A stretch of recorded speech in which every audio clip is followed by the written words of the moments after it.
One, two, three, four, five. The house at the corner. Level one, two. Do do do do do do do do do do do. Do do do do do do do do do do do do do do do do do. That's how it was supposed to be Hockey Night in Canada, but it was a bad vocal warm up.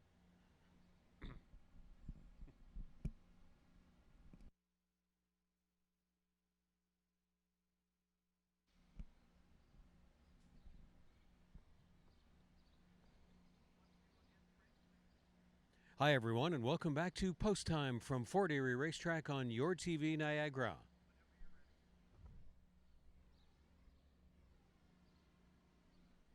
Hello, everyone, and welcome back to Post Time from Fort Erie Racetrack on your TV Niagara.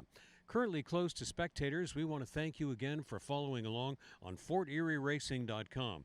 There you will find in high definition now the live stream and the replays, the racing schedule, the Ashley Mayu free tip sheet, and much more, always available to you at FortErieRacing.com.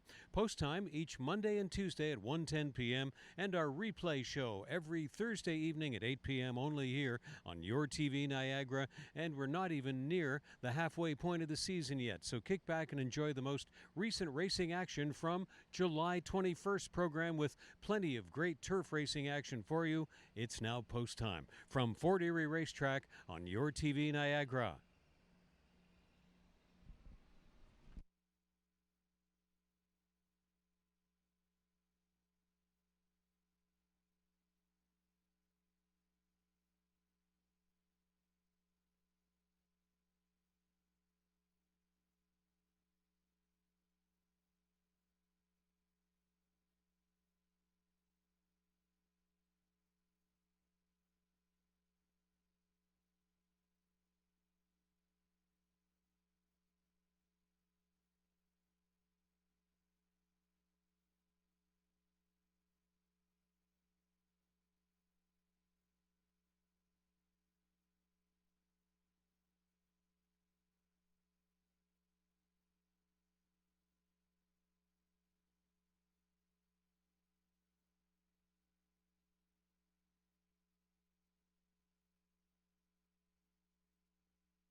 And they're off for program 14 of the 2020 campaign at Fort Erie Racetrack. Not a Hausfrau cleanly won the break. Molly Terra running on her outside, Roach's Point, and the widest one out there is Savoia out around Lench's Gimme. And back of the group, but close up is Light of Congrats.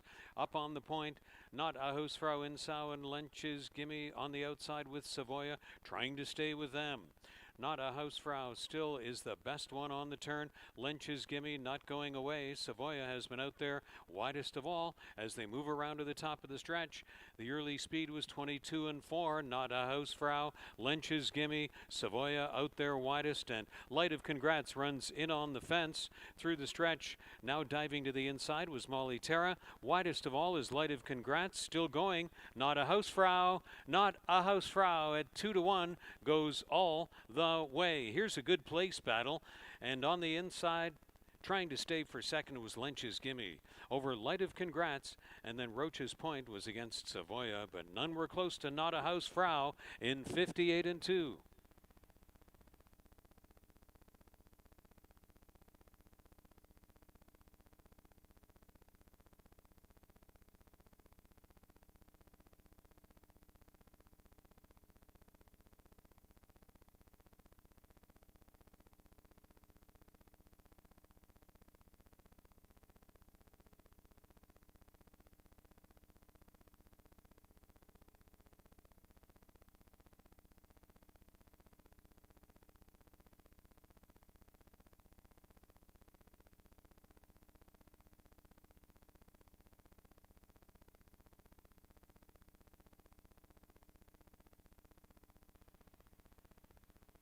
They're off, and the starter caught them in a perfect line there, and it's Ami's Boy that surges to the early lead. You know you like it. Pool Playa running wide along the inside. That's Watch This, and Fa Fa Fui is fifth and last in between horses, but only about 3 off the lead. Ami's Boy though is streaking away.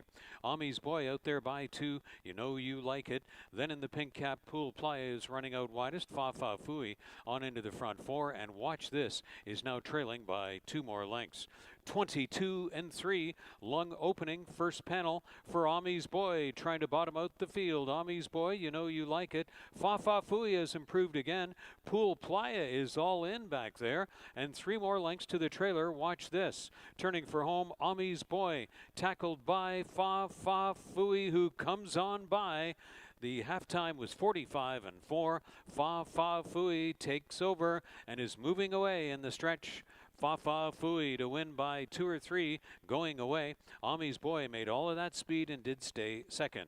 Pool Playa was third, and Watch This saved fourth.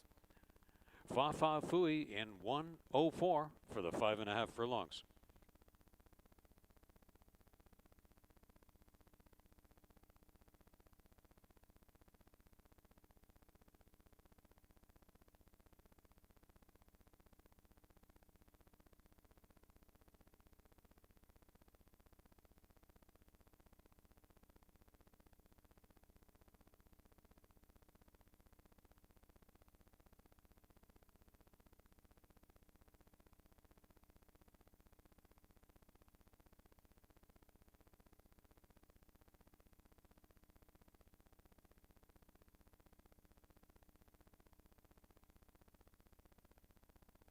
Stand by for a start. Race 3 at the post. They're off. And a step slowly away was Wicked Act out of there. There goes Flat Out Fabulous with Fashion Flirt in the early scrap for the lead, and a good recovery for Wicked Act right there along the inside. As they go down the backstretch, it's Flat Out Fabulous and Fashion Flirt having at it up on the point. Wicked Act tracks them. Comet is extremely wide. Terravila is back of the group just to the inside of D's Mulligan. And emerging with the clear lead on the turn, that's the heavily favored Fashion Flirt over Flat Out Fabulous. Wicked Act is back in third. Terravila still holding fourth. Then Comet is on the outside of D's Mulligan. And it's all Fashion Flirt opening up on this field. The front quarter, 23 and 3. Fashion Flirt never really got rid of Flat Out Fabulous, though. Fashion Flirt Flat Out Fabulous has gone a big one, but looks to be just second best. Fashion Flirt is going to win by a couple of lengths to spare. Flat Out Fabulous a pursuing second. There's Dee's Mulligan for third, and Terra Vila was fourth, as Fashion Flirt was in the end the amply deserving 1-5 favorite.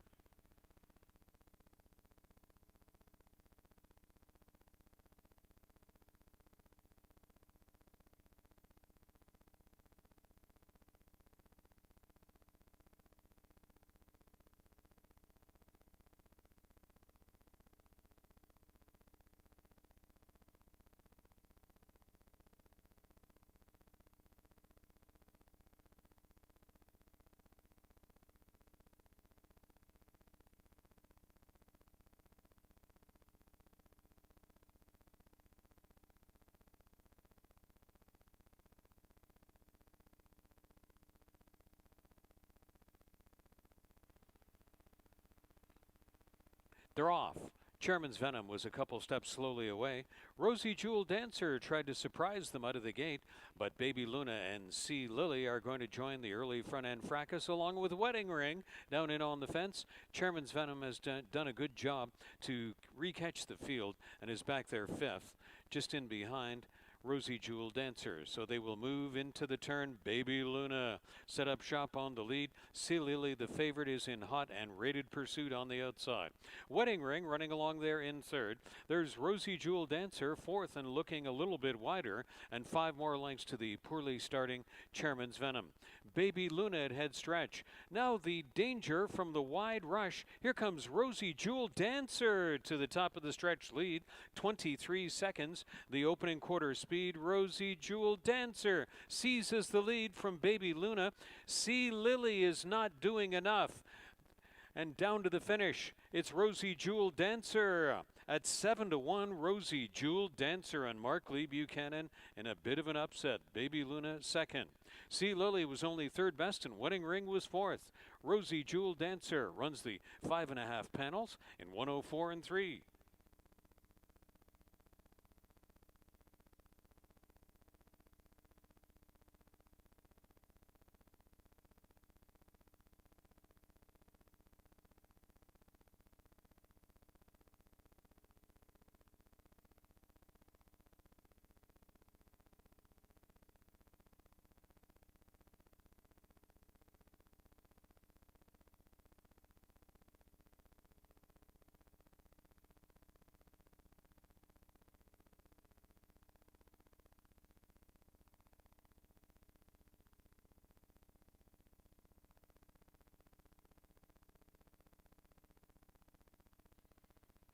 Locked and loaded. Stand by for a start. Race 5. And they're off. They came out in a good line there.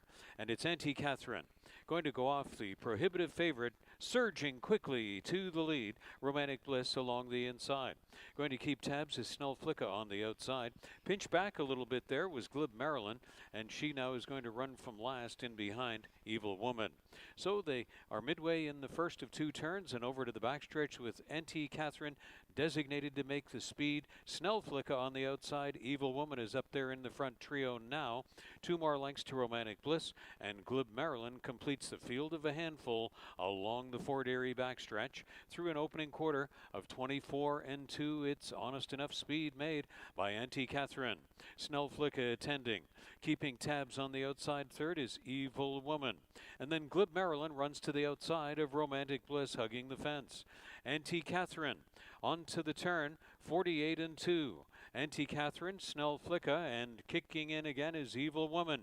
And Evil Woman is under a drive on the outside. She's within a length of the tempo setting Auntie Catherine. They come to the top of the stretch. Michelle Rainford has Evil Woman bearing down on the outside. Auntie Catherine and Crawford goes to left-handed urging there to try to keep Auntie Catherine going. She responded in an instant there. And Auntie Catherine, under the stretch, left-handed urging, is going to run off and win. Holding off a fine effort by Evil Woman. There's the show battle with Glib Marilyn holding off Snell Flicka for third and fourth. Auntie Catherine wins as heavily favored in 126.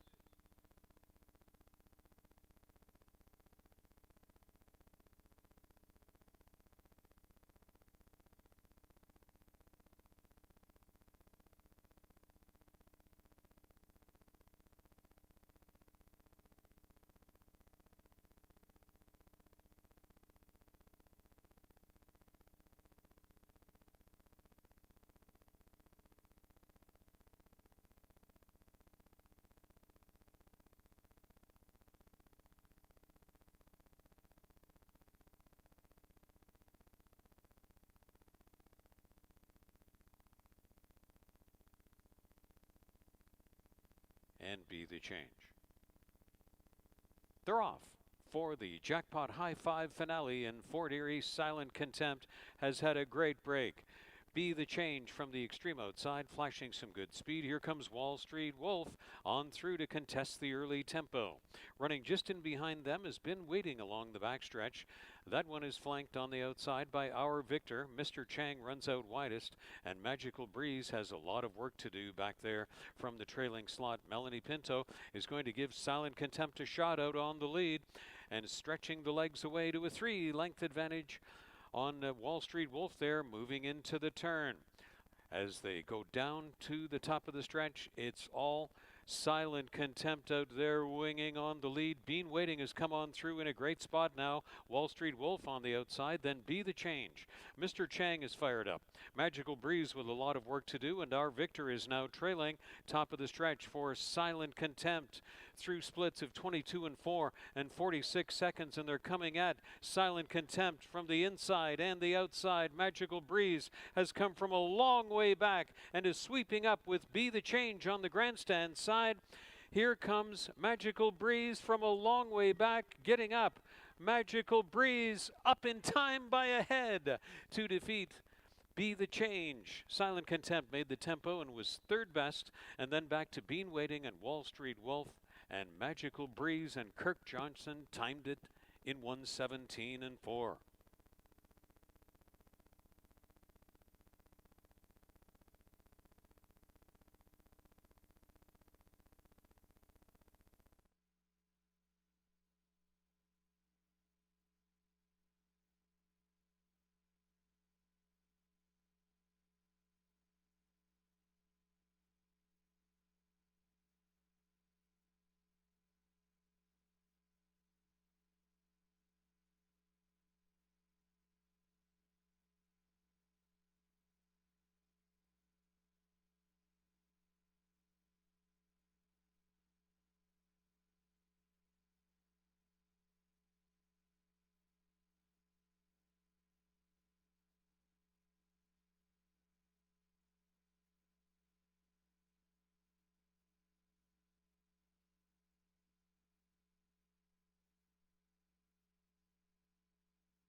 Good afternoon, everyone. From the Fort Erie, Niagara Falls, and Buffalo region, all set for July Canadian Thoroughbred Racing live from Fort Erie Racetrack. Thanks for being with us for Live Action 2020 from Fort Erie Racetrack, counting down to first race post time at 1:10 p.m. Under a sun-cloud mix this day, but very pleasant otherwise. Mostly sunny conditions when it does come through the clouds. And it is humid out there, so the main track is fast. The turf course, just like yesterday, rated as good with the rail out at 15 feet. And we're all set for a big Tuesday afternoon of live racing from Fort Erie Racetrack. Closed to spectators at this time. Thanks for understanding, and thank you for following along on HPI TV, HPIBet.com, and FortErieRacing.com. Closed to spectators at the present time. Really glad you're with us for live racing each Monday and Tuesday right through to mid-October this year.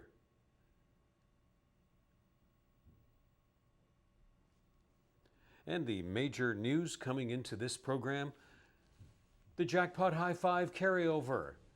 For all intents and purposes, it's going to be pushing $60,000 by the time they're off for the 7th race today. That's the Jackpot High Five carryover into the final race. $56,547 the carryover into the final race and the Jackpot High Five.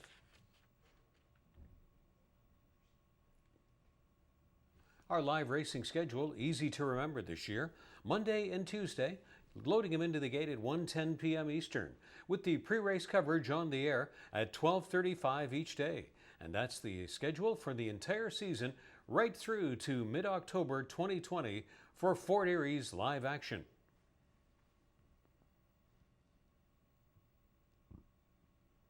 Check out HPIBet.com and you can join for free today. When you become a member, you will get $100 when you bet $100. With HPIBet.com membership, you can be enrolled in the HPIBet Rewards program. Wager on 4 tracks at the same time and watch almost 500 tracks from around the world. And you can wager online or on site at any time. Join for free and check it out today at HPIBet.com.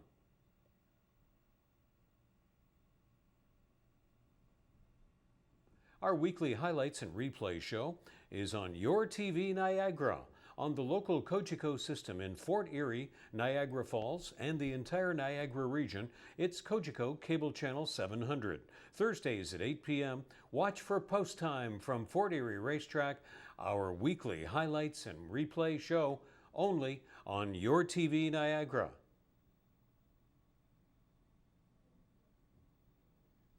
For the live stream, the replays, our racing schedule, the Ashley Mayu free tip sheet under the betting tab, statistics and much more, and now you can watch live in HD.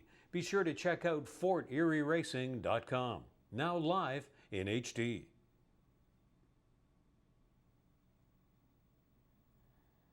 Now stand by with your pens and your pencils. Here are the changes. In the first race,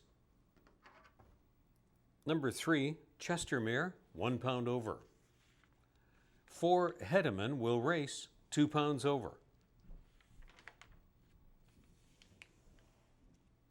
In race 2, number 2, Pasture Curfew, will race 2 pounds over. In the third race, 6, New York Mint, 1 pound over. 7, Mystery Day, there will be a jockey change. Jockey change soon finalized on 7, Mystery Day in race 3. Number 8, Silent Charity, will race 4 pounds over.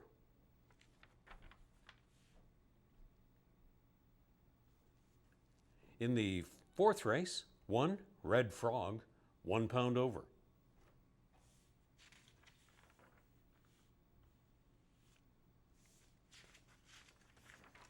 Race 5, only noting the Steward's Scratch of 11, Silly Simone.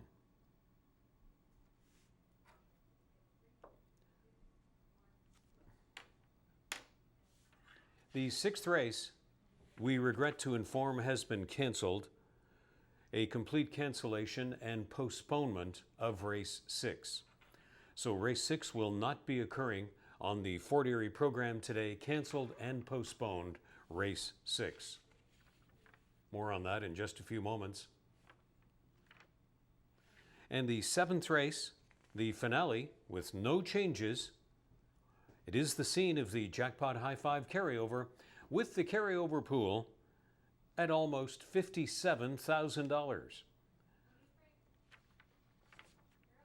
And it is a very sad situation we have to talk to you about here, with the regrettable cancellation and probable postponement of the 6th race. We understand all of the horses for the Massachusetts Thoroughbred Breeders Association event that we were going to have the privilege to host today. Hopefully that is just postponed for a week or so, but there were border logistics with getting the horses across the border in this tricky time of the worldwide epidemic. So we regret to inform you that race 6 has become a total cancellation, but I'm going to lead the charge and say something positive about it, that I hope that we are just postponing the race and not canceling it forever. Hopefully, we can host this race for the Massachusetts Thoroughbred Breeders Association. A lot of us were quite frankly curious and really anxious to see Dr. Blarney, who we understand from our racing secretary Jackie Eater has a big following on social media. That would have been a lot of fun to talk about. We're not going to get that chance this day, but maybe as early as next week we will be able to host the Rise Gym Stakes for the Massachusetts Thoroughbred Breeders Association. We certainly hope so. But there's lots of interesting handicapping angles to talk about on the Tuesday program straight ahead, counting down first post to 1:10 p.m. And in the first race, we go on to the beautiful turf course here for 5 furlongs of action. And I've landed on 1, 2, and 5 in this situation. Going to get some disagreement of opinions here from the likes of our track handicapper Ashley Mayu and Jack Beanstalk, my top pick. The question mark is the move of this one onto the turf course, but it is major class relief. The reason that I'm not landing on Cape Desiderato is that I'm curious about why this was claimed for $12,500 at Gulfstream as recently as the first week of April, but shows up today for just a modest $4,500 price tag. So we've seen this situation before with some of the Elliott Sullivan starters that came to us from Gulfstream. They took an enormous amount of money and ended up as beaten favorites here in Fort Erie. So I'm going to play on the side of caution and let Cape Desiderato race once here so that I can ease my mind about the situation and that this is not another of the beaten false favorites in the situation of a massive price drop after a claim by Bruno Schickadans at Gulfstream, then a ship up to Ontario, and not being able to win at first asking at very, very low odds. Ashley, however, does put Cape Desiderato on the top of the ticket. This one very well could prevail. This is the turf specialist in the field, no doubt taking the most class relief, but I have similar points of view from the Daily Racing Form selector and Bill McGurr's morning line. Bill McGurr of Equibase.com, who is also our morning line setter and who does our clocking and chart calling here. So 3 of us on number 1, Jack Beanstalk, who just missed in a really good effort to a strong horse named Sophia Slugger last time. Take your pick there in the first race. 1 and 2 certain to be the favorites. In race 2, mile and 16th on the main track. Start of the 20-cent pick 4 on races 2 through 5. I'm going 3, 4, and 5 in the situation. Classy Scarlet looked really great in victory last time, I thought. For the potent combination of Michael Blake and rider Melanie Pinto, they've really been clicking here the last 2 years at Fort Erie Racetrack. And when Melanie decided to move this one middle stages last time, the result was not really in doubt for this 7-year-old mare. So I'm going right back to Classy Scarlet, although it is a slight bump up in price tag level. Maybe Classy Scarlet will come right back to the performance of last time. Ashley agrees, so does the Daily Racing Form and Bill McGurr's morning line, all landing on Classy Scarlet as top choice in race 2.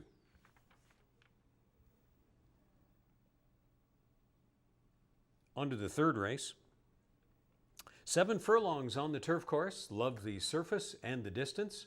My favorite races here at Fort Erie are the 7 furlongs on the turf, and this is one of them here, so I'm getting a big reward in race 3, and I'm going 5, 8, and 2 in the situation. Perfect Mine, I thought got started a little too late last time. Handicapping the race closely, this one is getting the needed stretch out from 5.5 to 7 furlongs today.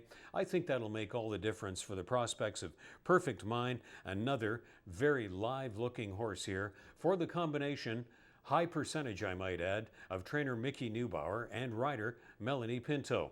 The only dissenting view is the daily racing form selector, who landed on Stormy Susie with a win and third place finish in her last 2 outings, but the rest of us landing on Perfect Mine as the one to beat in race 3.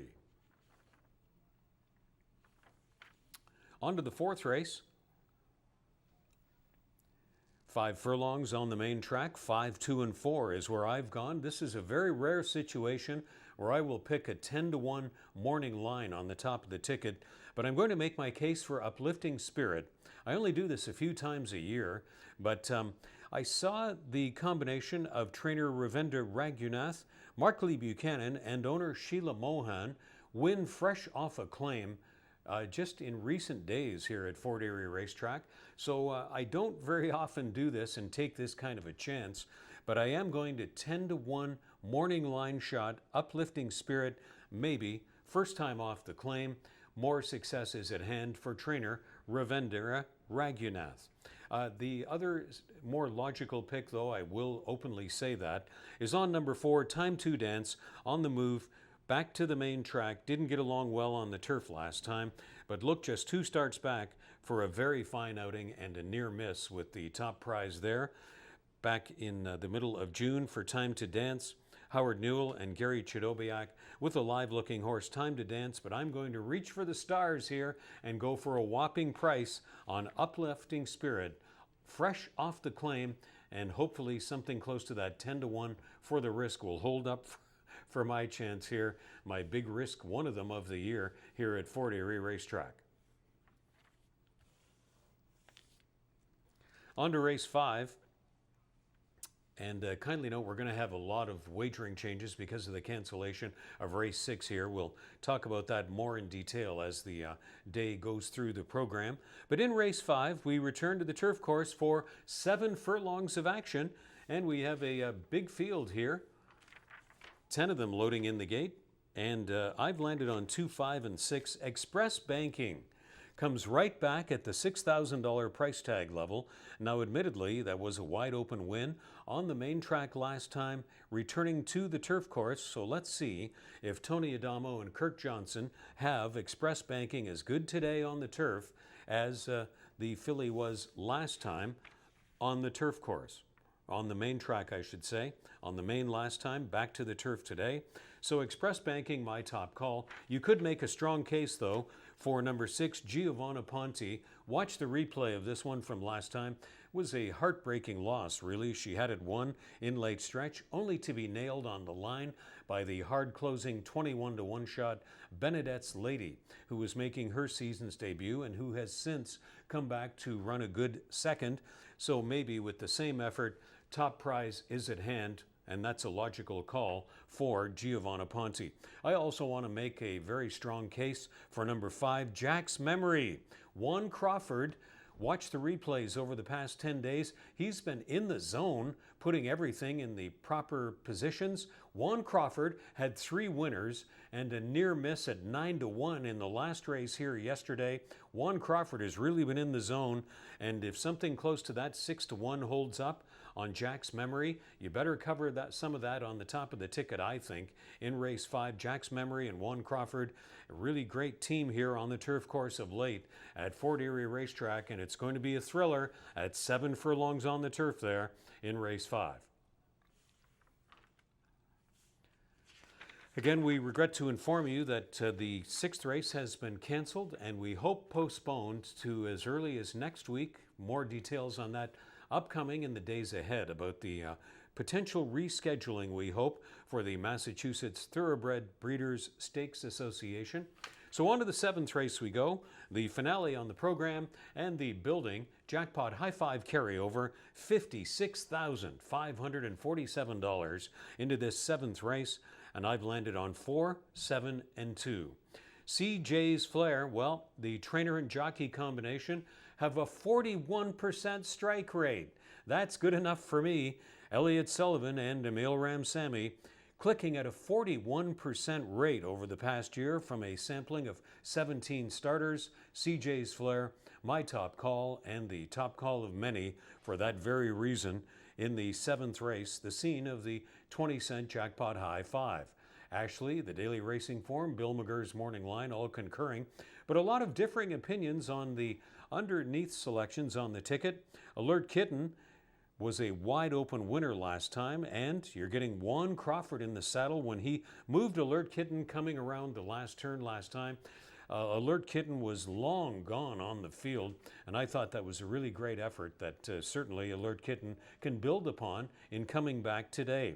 And the Crowd Goes Wild gives you the combination of Nick Mullaney Jr. and Helen Vanek, always a high percentage here at Fort Erie Racetrack. Actually giving shout-outs as well to Orphan Queen, the beaten favorite in each of her last two outings, could make amends today.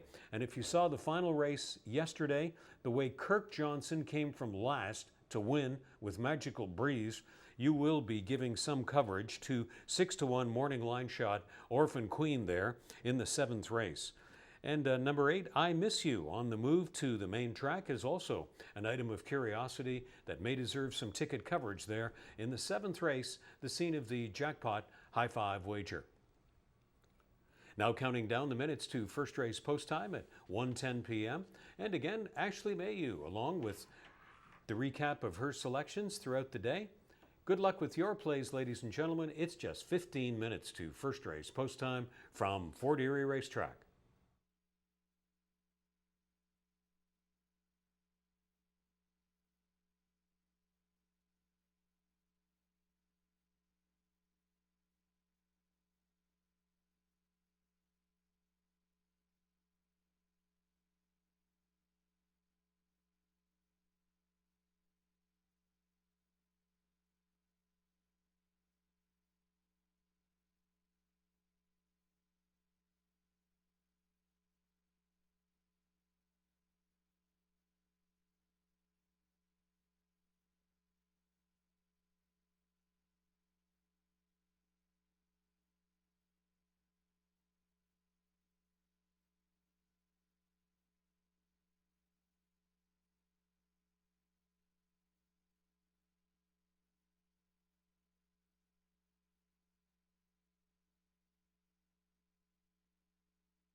Happy Tuesday, everyone. Welcome back to Fort Erie Racetrack. We have 7 races on the card today. And if you're wondering why I'm wearing a Suffolk Downs t-shirt, well, flip to race 6, the Rise Gym Stakes. This is for mass-bred horses, and this summer, Fort Erie's partnered with the Massachusetts Thoroughbred Breeders Association to put on this stakes series, so really excited about that. But let's jump right into the card here in race 1, a turf event for non-winners of 2 lifetime. Now, I'm intrigued by the number 2, trained by Elliott Sullivan. Now, Cape Desiderado hasn't been seen since April 2019, but you look at his races. Now, he's solely raced on the turf, and you can see that his pedigree suggests that the turf should be his preferred surface. But he broke his maiden going 7.5 at Gulfstream against maiden 20. In his following start, he didn't show too much, and then the last time out, like I mentioned in April, he was 5th in a 9-horse race. I just think the major class relief makes him very intriguing, and he seems to be breezing okay in the mornings. Now, the horse to his inside, the number 1, Jack Beanstalk.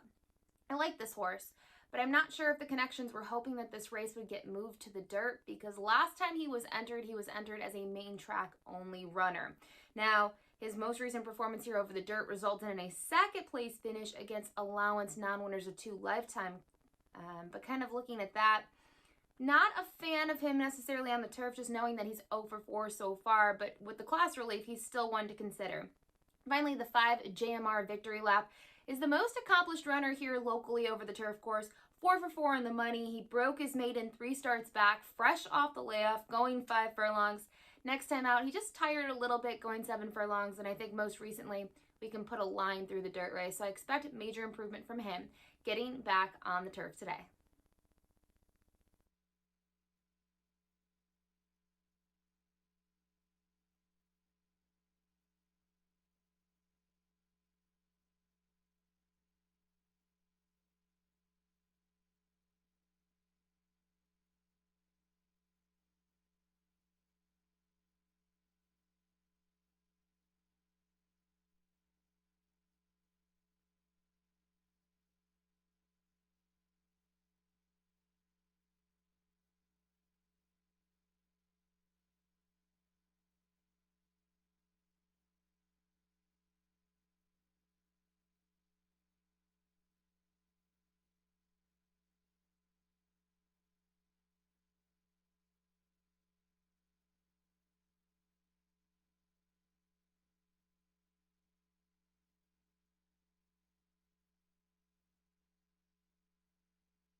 Riders up, and the horses are on their way out for the first race.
Here is post parade for the first race from Fort Erie Racetrack. Jack Beanstalk, number 1, is trained by Tony Adamo for Bermuda Blue Farm and Partners, and hired to ride is Kirk Johnson.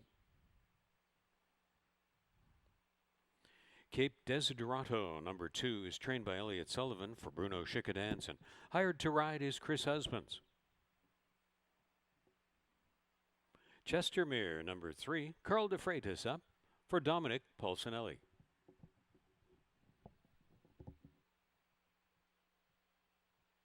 Renee Cairns and Wallace Standardbreds campaigning for Hedeman with Helen Vanek in the saddle.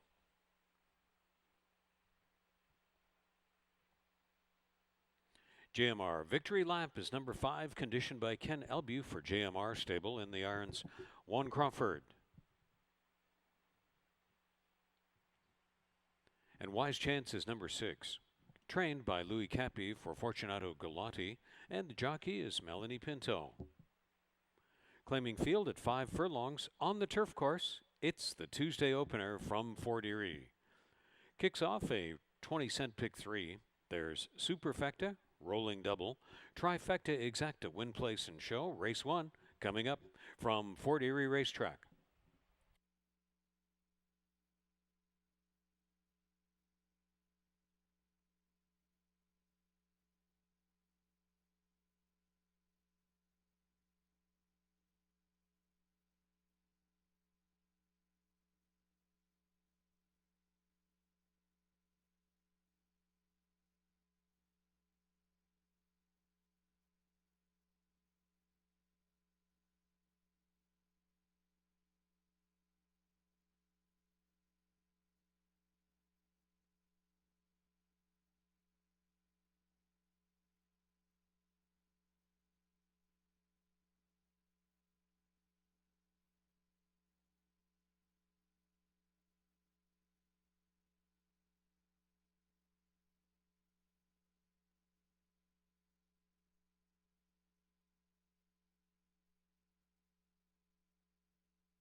The horses are moving onto the turf course for the first race in Fort Erie.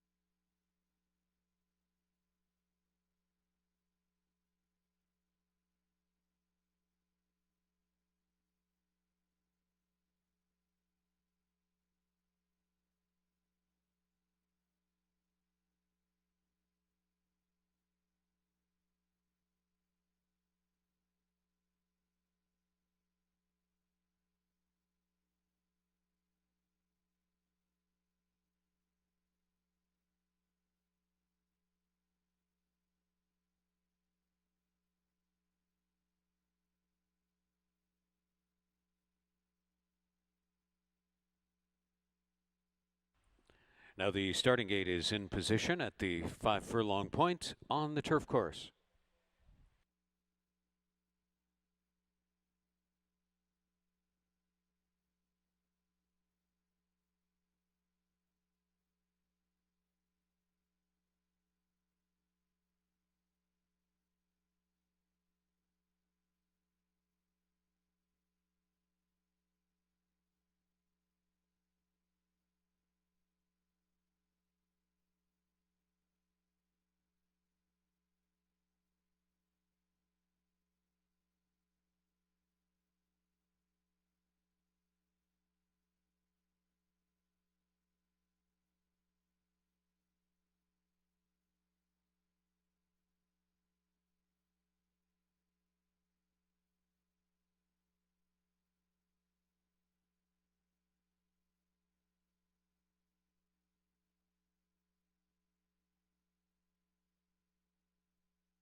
Riders are now requested to take their horses to the gate.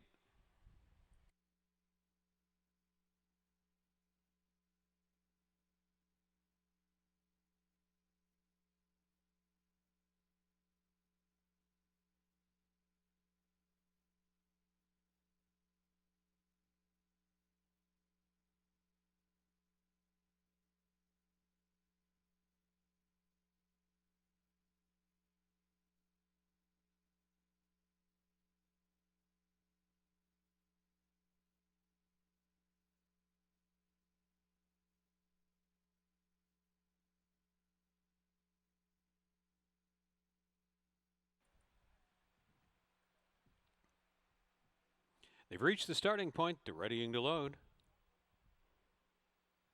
Heavily favored Jack Beanstalk first in.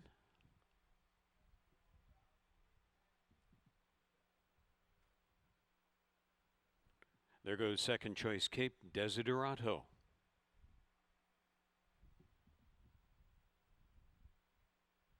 Chestermere walked in well.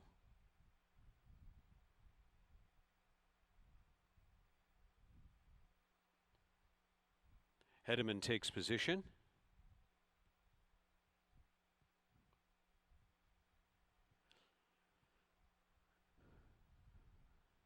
Four in, just 2 to go.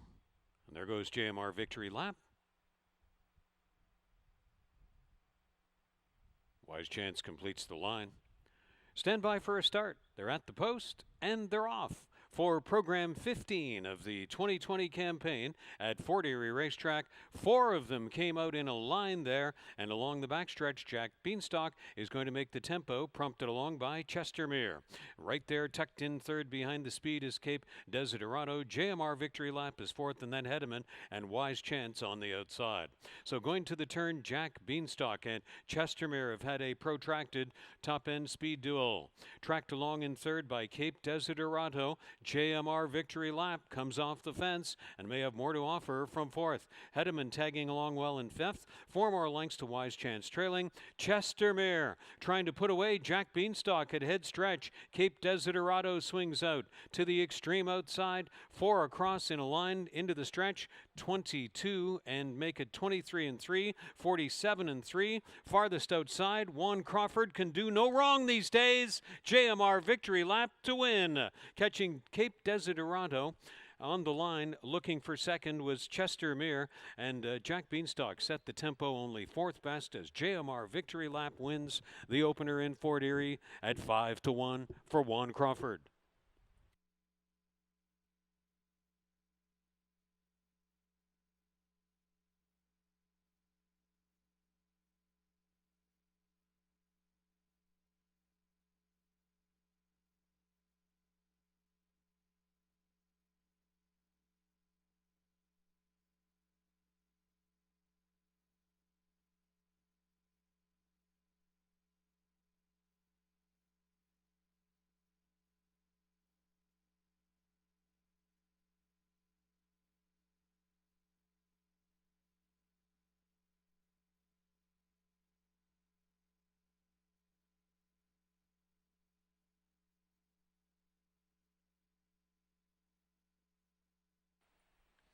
Five, 3, 2 and 1 posted from the first race. 23 and 3. 47 and 3, and the 5 furlong running time 59. Make it 59 and 4 for JMR Victory Lap.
JMR Victory Lap back from the first race in Fort Erie.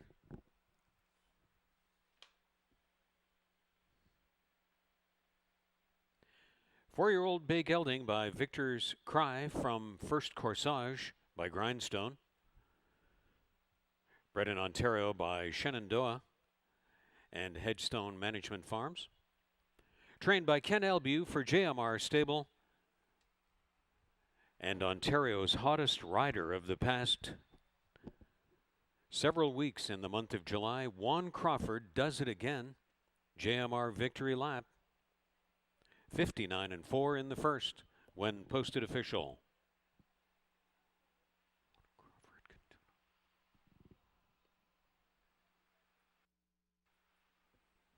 1380 on the win ticket, 6 to place, 470 to show. JMR Victory Lap. Chestermere 660 and 530. Cape Desiderado 450 to show. The exact is 66.40. The trifecta 202.60. The dollar Superfecta, $191.45.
There were two claims from the Fort Erie first race.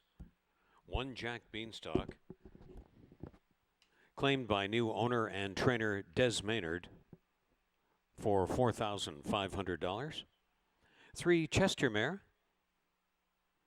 claimed for $4,500 by new owner trainer Stephen Wells. Jack Beanstalk 1, Chestermere 3, claimed from the first race.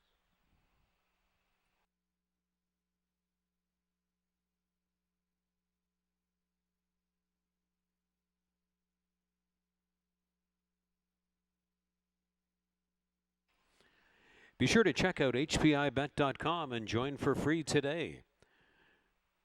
When you bet $100, you will get $100 with your first bet on hpibet.com. Membership includes enrollment in the HPI Bet Rewards program, the ability to watch 4 tracks at the same time. You can wager on almost 500 tracks from around the world, and you can wager online or on site at any time. Check it out and join for free today, hpibet.com.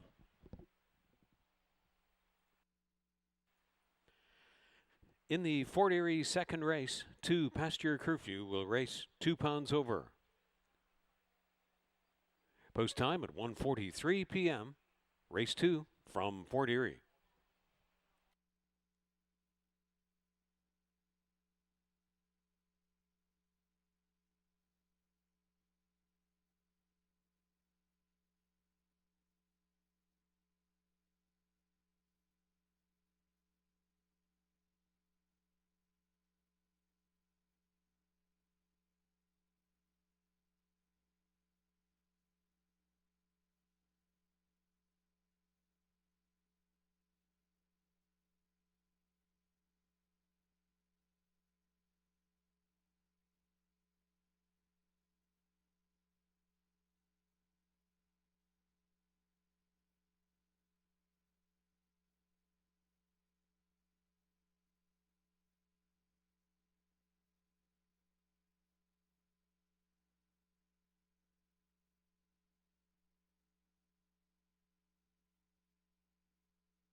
Race 2 kicks off the early pick 4, a claiming event for fillies and mares. Non-winners of 2 on the year, and they'll be going a mile and a 16th over the dirt.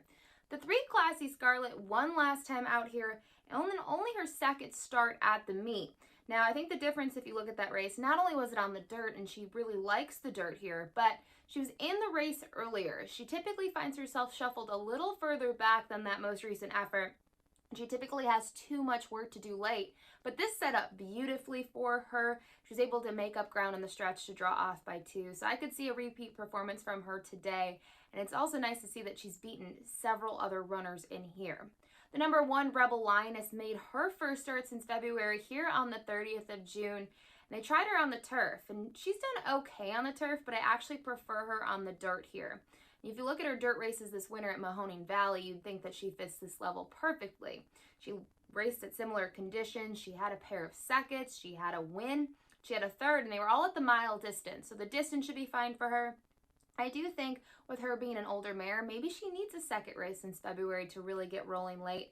I think she'll offer more value than a few others in here.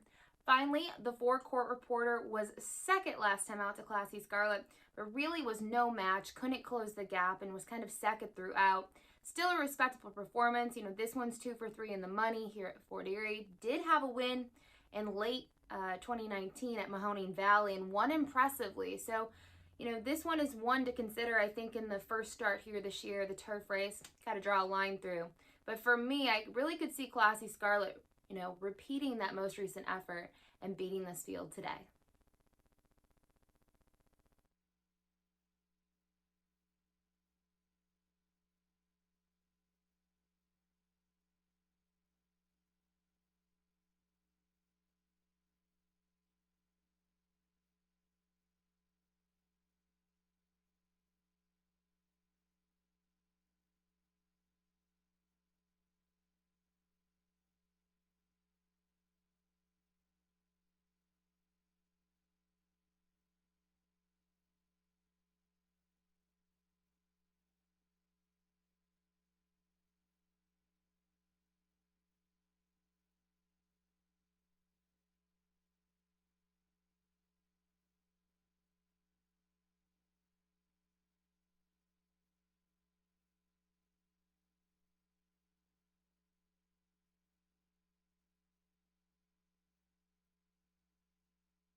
From Fort Erie, the race 2 horses have moved into the walking ring.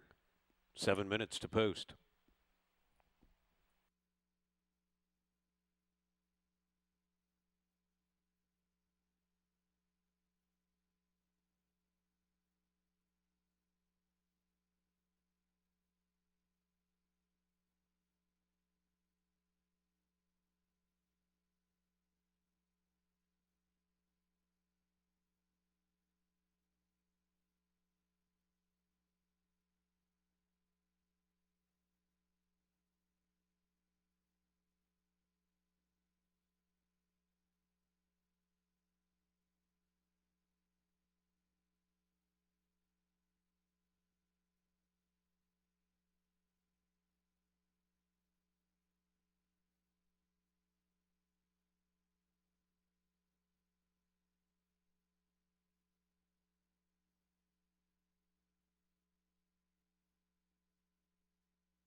Stepping onto the track for race 2.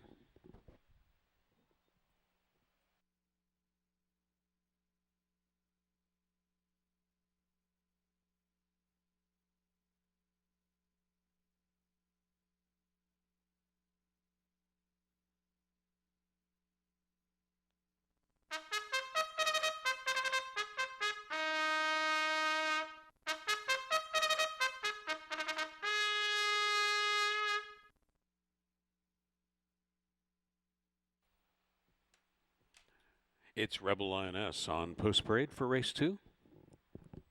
Campaigns for Rich Davis with Pierre Mailhot in the saddle. Pasteur Curfew is number 2, campaigning for Sam Melai with Emil Ramsamy aboard.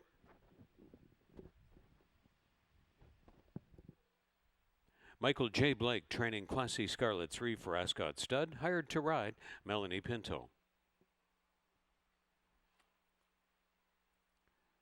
Court Reporter is number 4, Juan Crawford in the irons, trained by Barrington Cito for Woodland Hills and partner.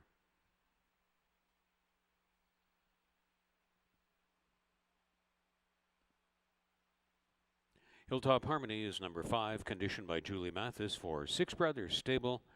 The jockey is Kirk Johnson. Mile and 16th on the main track in race 2. Start of the 20-cent pick 4 and a pick 3. Rolling double with Superfecta. Trifecta exact to win place and show race 2 coming right up from Fort Erie.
Starting gate is in position for race 2.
Race 2 horses are making their way up to the gate.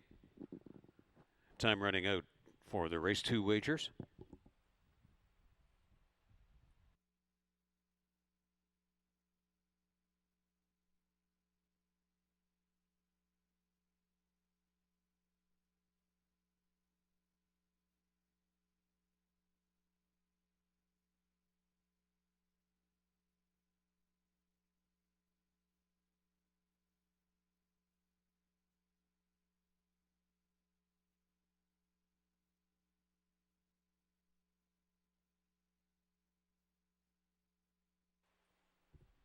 Readying to step in. 8-1 in the wagering market for Rebel Lioness first in. Pasture Curfew offered at 6-1. Last start winner, Classy Scarlet, favored. Court Reporter, 5-1 shot. And in the red shadow roll, Hilltop Harmony completes the line. Stand by for a start, race 2. They're off. Good straight beginning for all, and trying to beat them out of there is Hilltop Harmony. Hilltop Harmony crosses left in front of all rivals. In a very smart early move there, Pasture Curfew runs up into second, Class C Scarlet just in behind them in third, and then Court Reporter to the outside of Rebel Lioness.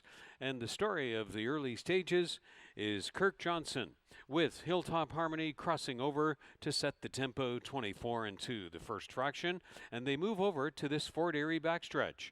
Hilltop Harmony sets the tempo, Pasture Curfew along in second, Class C Scarlet biding time along in third, Rebel Lioness hugs the fence in fourth, and to the outside at the back is a reserved Court Reporter. Positions unchanged, riders content at this stage with their positions. Now Ram Sammy decides to move up Pasture Curfew onto the hind flanks of the tempo setting Hilltop Harmony, and Classy Scarlet has been seeing all of this transpire from right there, a cozied up third. That's Rebel Lioness fourth on the fence, and Court Reporter yet to be asked to run from back there in fifth. Classy Scarlet has got to start picking it up from back there in third. Lost some ground there. It's Hilltop Harmony trying to get some separation. Pasture Curfew suddenly is all in. They come around to the top of the stretch after a half in 48 seconds and 3/4 in 12-1, and it is Hilltop Harmony and Kirk Johnson trying to steal one from the lead, and they were off at 8-5 second choice status there, and Hilltop Harmony is building up an insurmountable late stretch lead. Classy Scarlet, Rebel Lioness, Court Reporter is too late. They're all too late. Hilltop Harmony went to the front and wired the field by wide open lengths. Classy Scarlet did save second. Court Reporter late running third. Rebel Lioness was fourth. In 1:44-3, Hilltop Harmony all the way in race 2.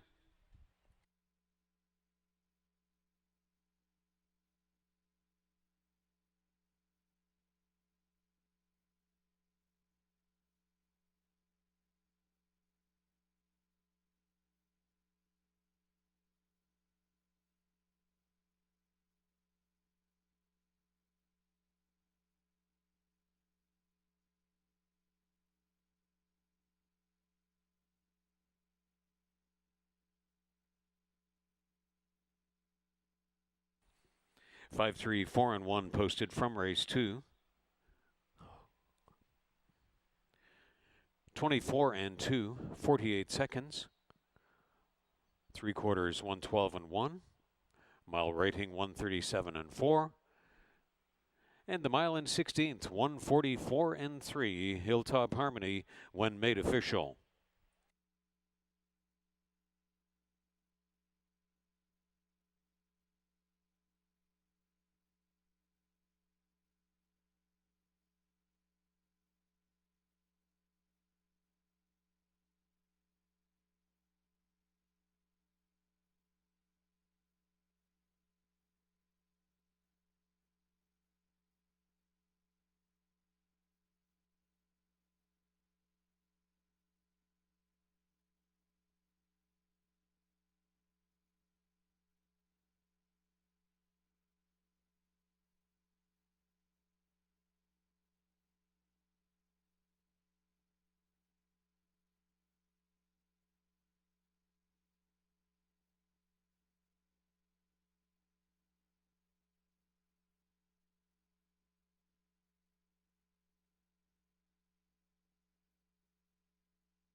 Hilltop Harmony back for the victory photograph of race 2 in Fort Erie. The 4-year-old bay filly by Violence from Massed Ball. Bred in Virginia by the William Backer Revocable Trust. Trained by Julie Mathis for Six Brothers Stable. Kirk Johnson moving up to number 2 in the rider standings for the meet. Pilots Hilltop Harmony home in 1:44-3 when posted official.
$5.40 on the win ticket Hilltop Harmony, $3 and $2.30.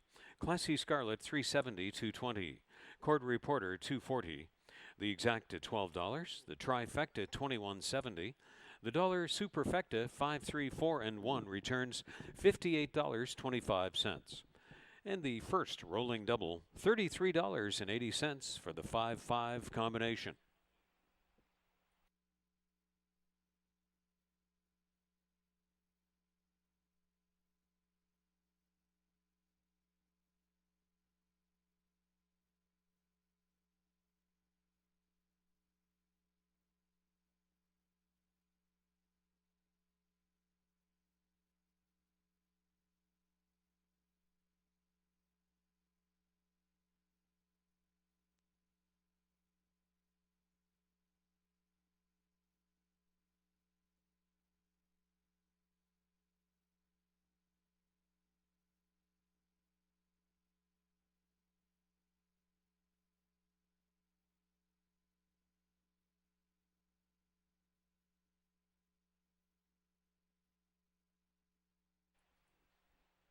We invite you to watch for our weekly highlights and replay show, Post Time from Fort Erie Racetrack on Your TV Niagara. It's found at Channel 700 on the local Cogeco system in Fort Erie, Welland, Niagara Falls, and the entire Niagara region. That's Thursdays at 8 p.m., Cable Channel 700 in Fort Erie, Niagara Falls, and the region for Post Time from Fort Erie Racetrack.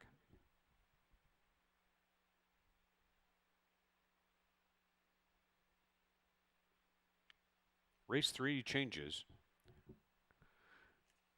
6 New York Mint races 1 pound over. 7 Mystery Day, the rider change is to Chris Husbands. 8 Silent Charity, 4 pounds over.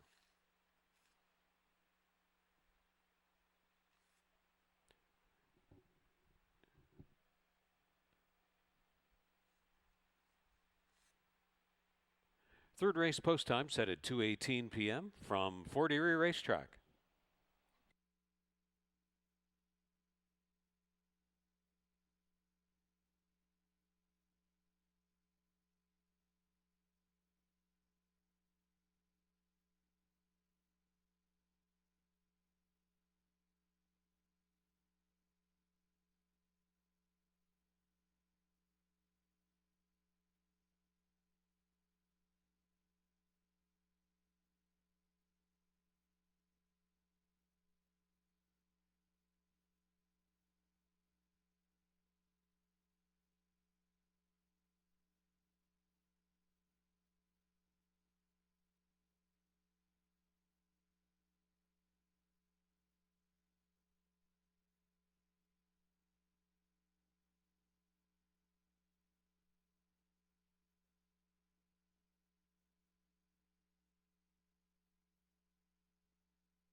5 gets underway here in race 3, an allowance event for fillies and mares. 7 furlongs on the turf. They're all looking for their second lifetime win. Number 5, Perfect Mind, broke her debut here in her first start locally and first start for trainer Mickey Neubauer. She did it in front end fashion. Then the following start, they stretched her out to 5.5 furlongs. They put her against the boys and they tried to derate her off the pace. And she did make up ground late. She had a really nice stretch run. She finished third against the boys, beaten by just a length. So I like her versatility. The biggest question for her today will be the surface. She's yet to race over the turf. We do have 2 synthetic races that we can consider, but she finished 5th in both of them, and she was in another barn at the time. So I think Mickey Neubauer does well with first turf from 4. She's won with 2 horses, and I think the big thing is Mickey's seen this horse on the dirt, and if she has an inkling that the horse is going to try the turf, that's the decision that she went with. So I have to trust her gut, and I have faith that they really think this one is going to handle the turf nicely. The number 2, Stormy Susie, was really impressive 2 starts back on June 15th, breaking that maiden against Maiden Special Weight Company, and she stalked early on, and she won by a head. She was a bit of a price that day, 7-1. And her pedigree suggested that she would handle the turf. And she's a daughter of Stormy Atlantic. Now, next time out, they put her at the 7 furlong distance at this level. And I think she just got tired. She finished third, beaten by 4 lengths on the stretch out. The horse to her inside today, Princess Moro, beat her. But this is the type that I think she's just 3 years old. She's been learning a lot. And the stretch out might have been too much on that day. So now having another try at the distance, I think she'll be fine. Finally, her stablemate, number 8, Silent Charity, recently joined the barn, who's had a heck of a meet. They've won from 21, I should say, and they've done so well with these horses. I mean, they're winning at 33% locally. Now, this horse exits a 6th place finish on July 11th up at Woodbine against 25,000 non-winners of 2 lifetime. But kind of looking at where this horse would fit in this level, I think she does have a good shot. You see Helen Vanix climbing aboard, and her and Julie have done quite well here at Fort Erie, especially this year and last year.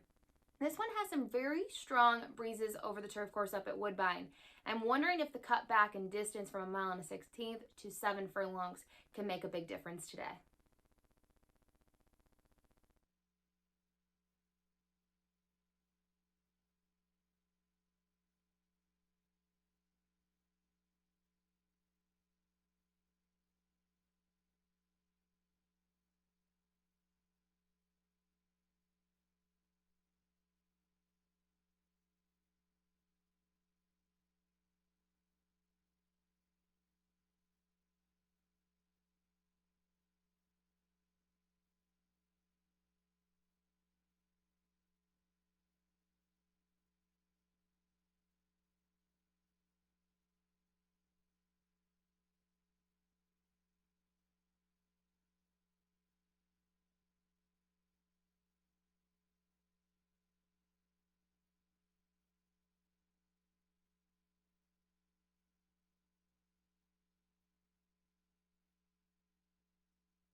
Horses have moved into the walking ring for race 3 in Fort Erie.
Riders are going up and they're on their way out for race 3.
Here they are on post parade for race 3 from Fort Erie.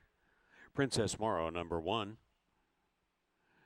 Trained by Anthony Tyler for owner Gail Sinclair and hired to ride Pierre Mailhot.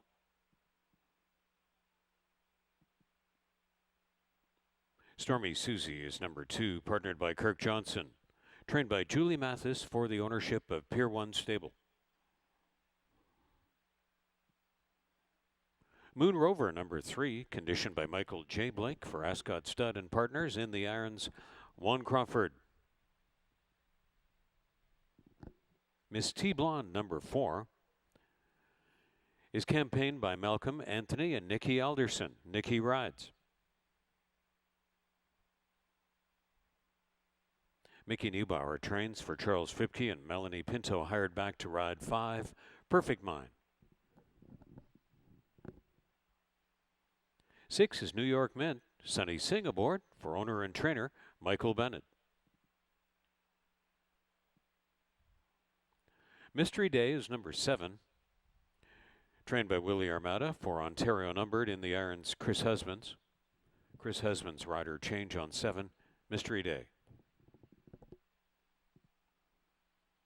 Silent Charity completes this field, conditioned by Julie Mathis for Joey G stable, and in the irons, Helen Vanek.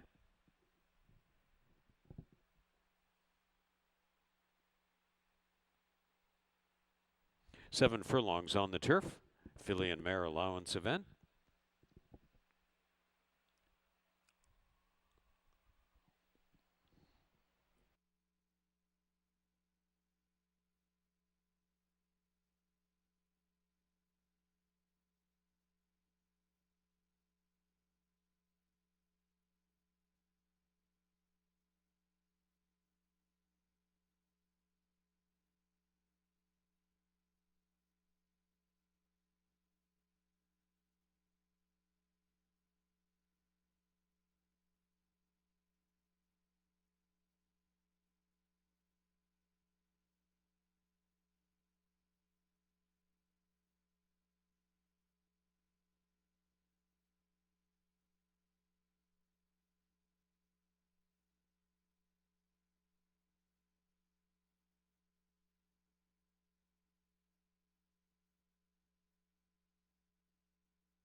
Starting gate taking position at the 7 furlong point on the turf course for race 3.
Horses now filing onto the turf course for race 3.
They've arrived at the starting point, readying to load for race 3.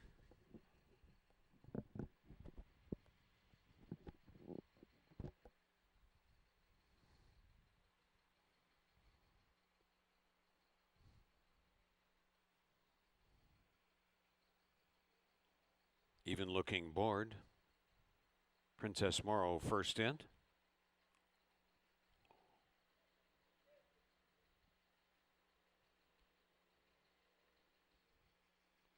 Stormy Susie takes 2-1 action.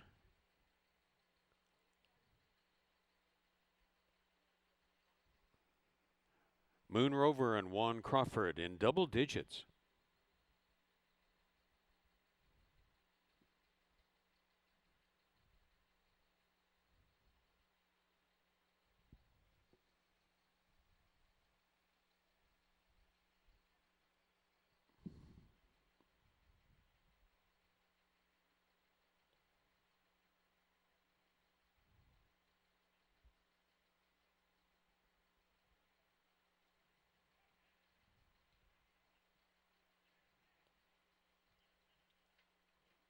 Nikki Alderson, Miss T Blonde now in.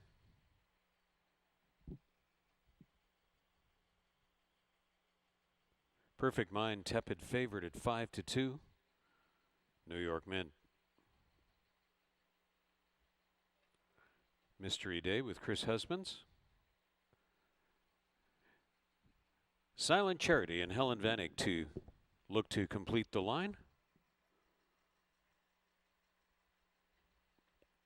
Locked and loaded, race 3. They're at the post.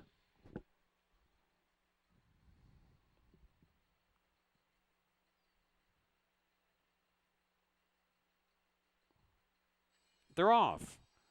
Silent Charity was a step slowly away. Stormy Susie wasn't. Perfect Mind was not, and neither was Moon Rover. Those are the front trio as they move over to the turn.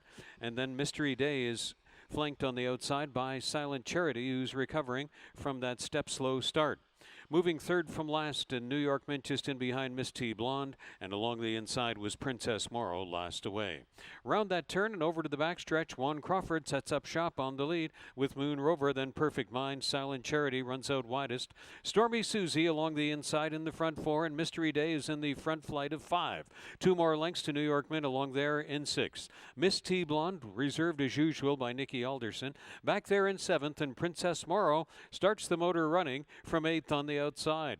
On the way to the turn, Perfect Mind is right up there now into the face of the tempo-setting Moon Rover. Through speed of 29 and 49 and 3, Perfect Mind trying to forge by. Moon Rover not holding that one off. Silent Charity has had a good trip on the outside. Stormy Susie looks like she needs on through.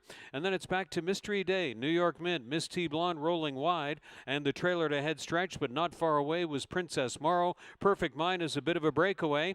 Out on the grandstand side, here comes Miss T Blonde, widest of all. Perfect Mind. Miss T Blonde has come from a long way back, is going to be settling for second best, it appears. Perfect Mind is almost there. Perfect Mind at 3-1 to win over Miss T Blonde. Princess Morrow from last looking for third, and Mystery Day was fourth, as Perfect Mind was a well-ridden out winner by Melanie Pinto in 1:27 and 2.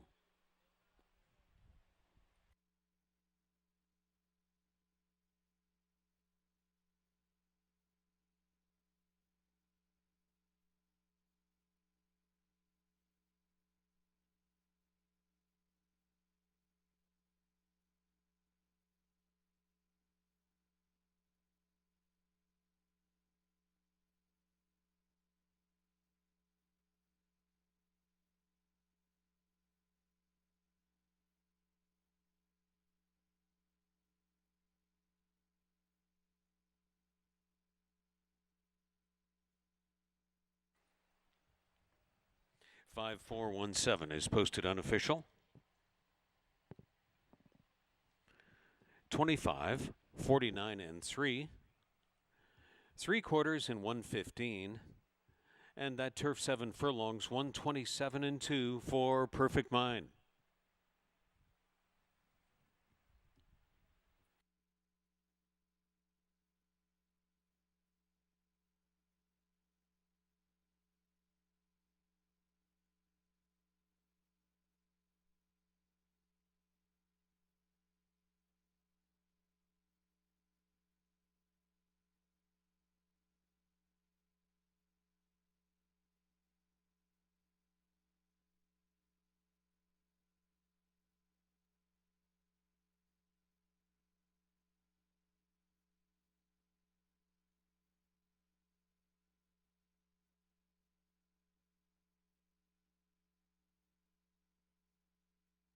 Your attention, please hold all tickets from race 3.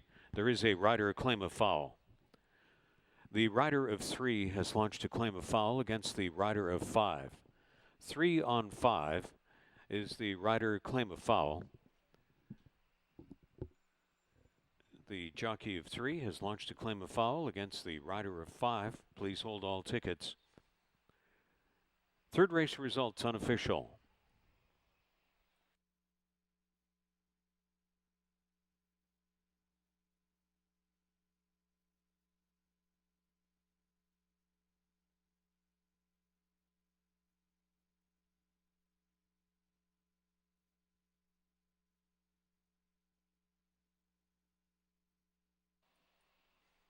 Stewards indicate the subject to the inquiry will be the final turn and top of the stretch racing action.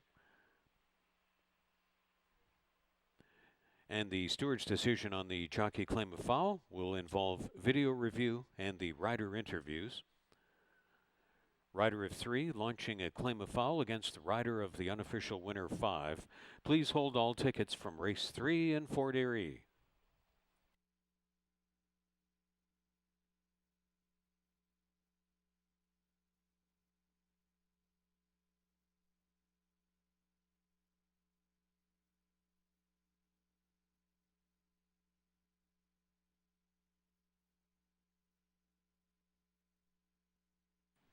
There's the live video review,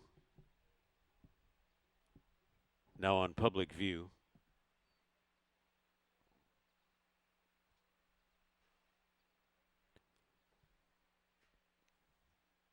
The steward's live video review on public display.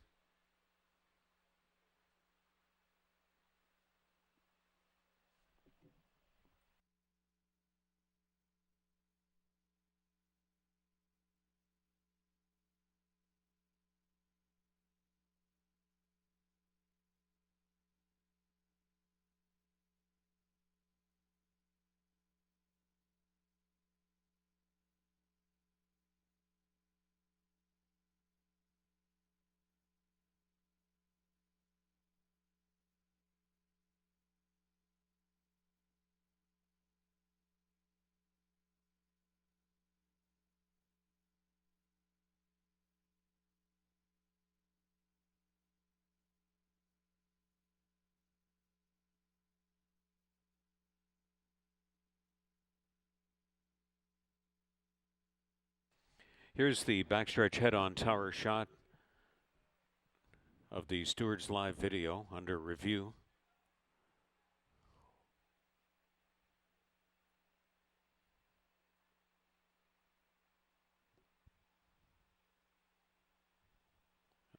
This also the front stretch tower shot.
Here's the steward's ruling. Following video review and the jockey interviews, no changes. The claim of foul by the rider of 3 against the rider of 5, disallowed by the stewards, no changes. 5 Perfect Mine is the race 3 winner. And back for the victory photograph. The 4-year-old bay filly by Mineshaft from Perfect Forever by Perfect Soul. Bred in Kentucky by the owner, Charles Fipke. Trained by Mickey Neubauer, the winning ride to meet leading rider, Melanie Pinto, 18th winner of the year for Melanie in the saddle. And that's 2 wins in 3 starts this year here in Fort Erie for Perfect Mine.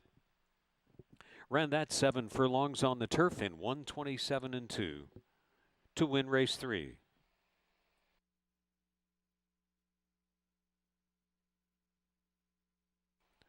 $8.20 on the win ticket, Perfect Mine, $5 and $3.80. Miss T Blonde, $40.10 to place, $16.10 to show on Miss T Blonde. Princess Morrow, $2.70.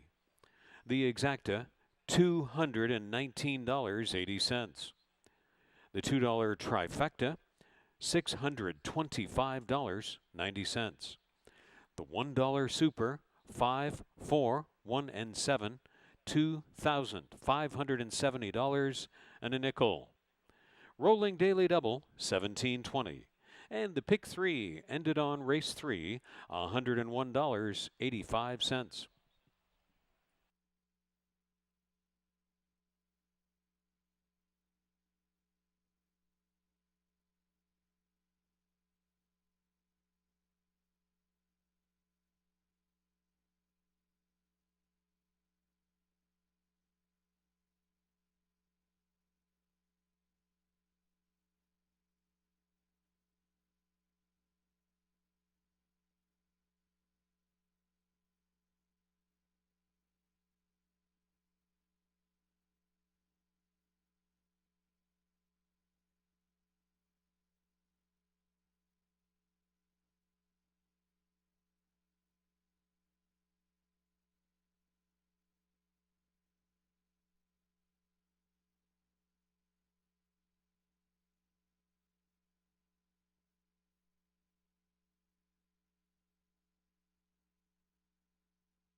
Easy to remember is the Fort Erie Live racing schedule for 2020. Every Monday and Tuesday, 1:10 p.m. Eastern, with the pre-race coverage on the air at 12:35 p.m. each race day. That's Monday and Tuesday, first post 1:10 p.m. right through to mid-October in 2020 for Fort Erie Live racing action. In the 4th race, one Red Frog will race 1 pound over. 19 minutes to the 4th race from Fort Erie Racetrack.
Race 4, we have a maiden special weight event going 5 furlongs over the dirt, and looking at the contenders top to bottom, one runner really sticks out. That's the morning line favorite, number 4, Time to Dance. And the reason for that is he's the only one that's really shown speed out of the gate. We look at that after 2 starts back. It was his first start for trainer Gary Chidobiak, and it was his first start since mid-October. He tried to take him gate to wire, and he just missed by half a length in the end. Sophia Slugger was able to close late and, make up that ground to get the win, and it's worth noting. He's already come back to win another race in his following start, so at least you can see that the competition was respectable. Now, last time out over the turf going 5 furlongs, he really didn't handle the surface. He didn't break the same way that he did on the dirt, and I think that was key. Being an off slow in that race didn't set up for him, and, he had a lackluster performance, but I think getting back on the dirt with a clean break, he's the one to catch in the end.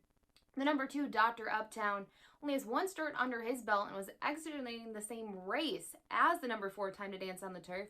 And this one finished 4th. He rallied late. He was beaten by just less than 4 lengths in the end, and I thought it was a game performance for a horse that really didn't take much respect on the tote board. Now, he's getting Lasix today, so I think with first-time Lasix and his second start, he could really show improvement. Finally, the 6 is interesting. This one comes from the Joe Humber barn. We see Melanie Pinto's going to climb aboard and was previously trained by Josie Carroll. Now, in both of the starts, this one really showed nothing, and I actually watched that most recent replay on July 9th. The only start so far is a 3-year-old against $10,000 maidens up at Woodbine.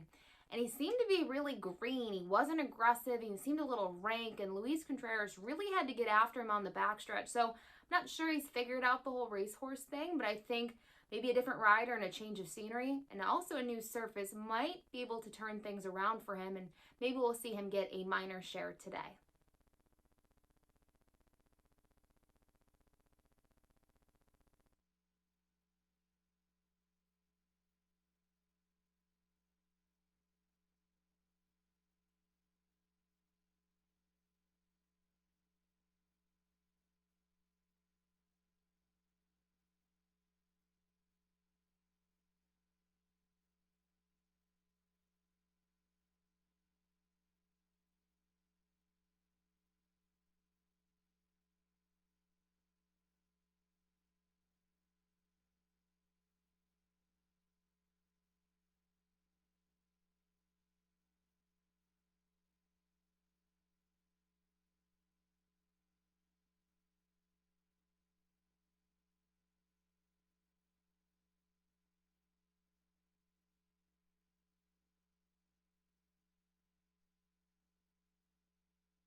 Horses stepping out onto the track for the fourth race.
Here's the field for the fourth race.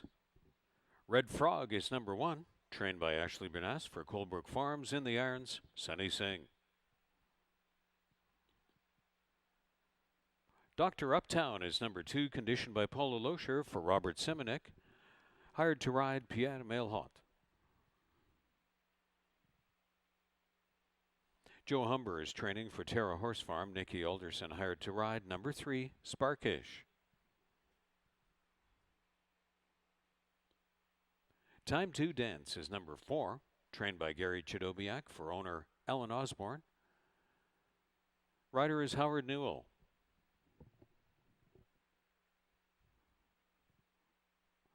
Uplifting Spirit number 5, conditioned by Ravendra Raghunath for owner Sheila Mohan. Partnered by Mark Lee Buchanan.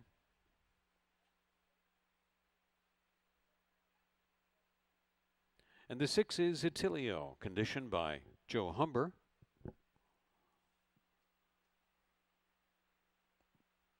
Owned by Crooks, Serrani, Secura, and Joe Humber Stable. Partnered by Melanie Pinto.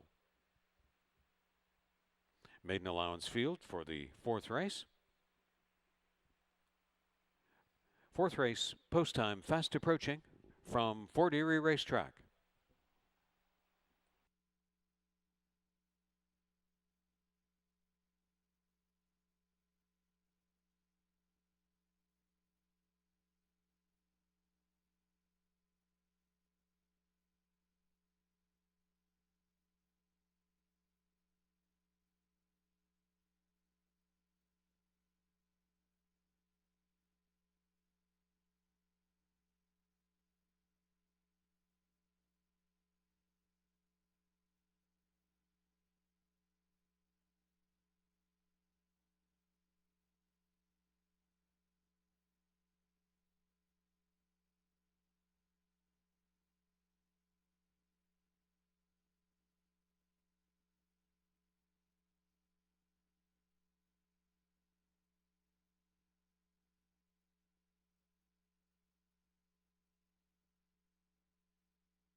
Starting gate is taking position at the 5 furlong point for race 4.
The riders are now requested to take their horses to the gate.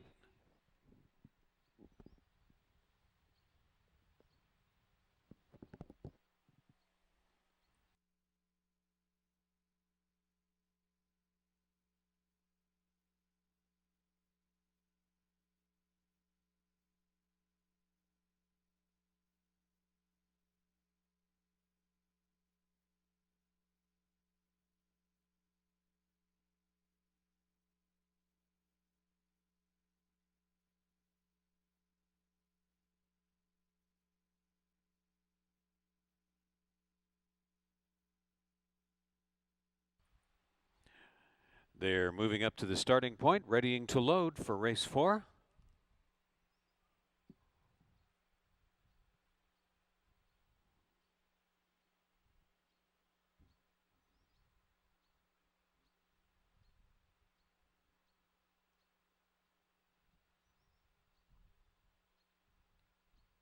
Second choice, Red Frog, first to arrive at the gate and go in.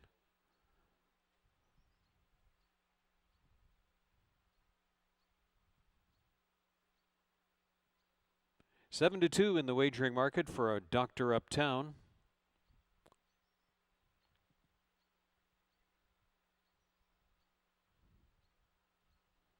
See if Nikki Alderson puts another long shot into the trifecta here with Sparkish. Favored Time to Dance.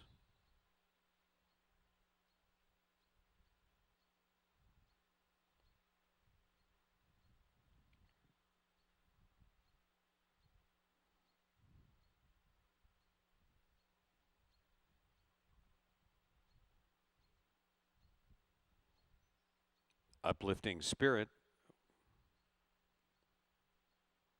And Attilio completes the line. Stand by for a start. They're at the post. Race 4 is off, and the starter caught him in a great even line there. Right along the inside, Red Frog has surged to the lead. Uplifting Spirit left well on the extreme outside. They're being tracked on the outside by the heavily favored Time to Dance, who is up into third.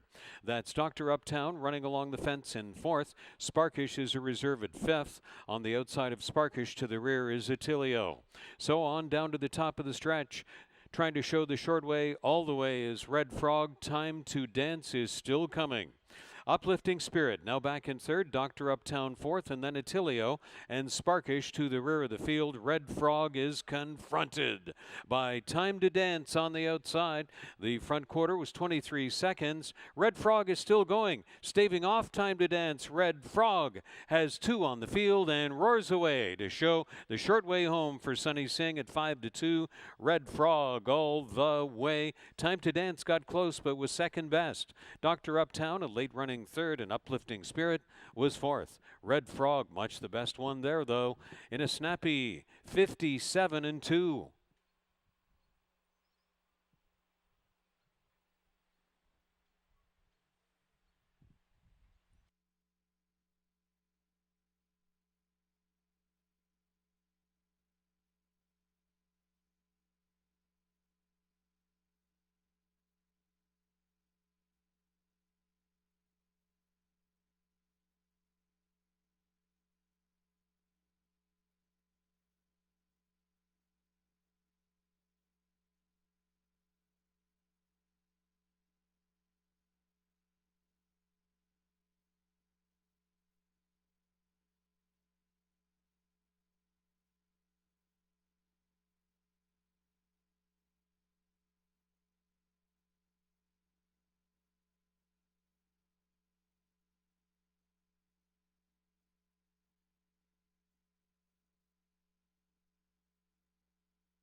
One, 4, 2, and 5 posted.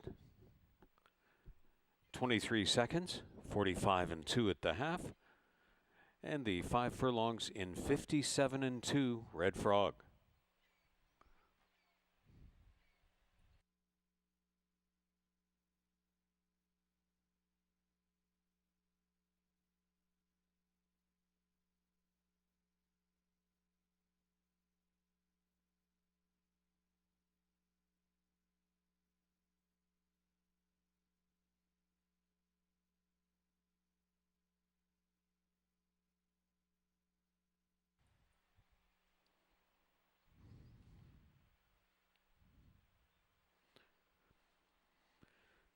To the winner's photograph goes Red Frog, number 1, Chestnut 5-year-old gelding by Signature Red from City Hall by Carson City.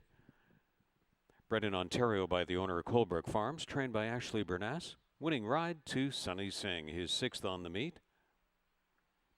First career win for Red Frog, and it was a sharp one in 57-2 when made official from race 4.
Second choice off at 5-2, kicks back 720 on the win ticket Red Frog, 310 and 220.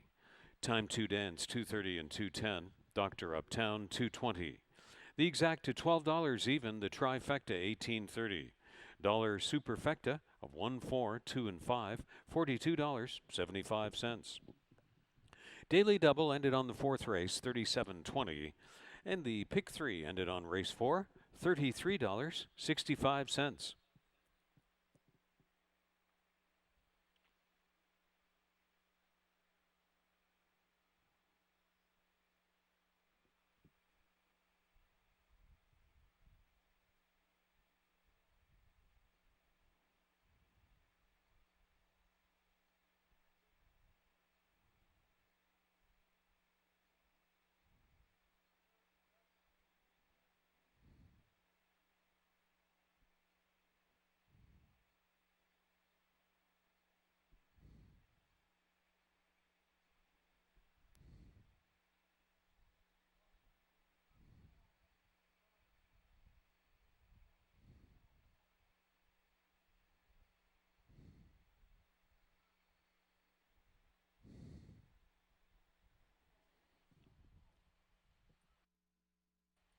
You can catch our live streaming, the replays, the Ashley Mayu free tip sheet under the betting tab, statistics, and much more, now in HD.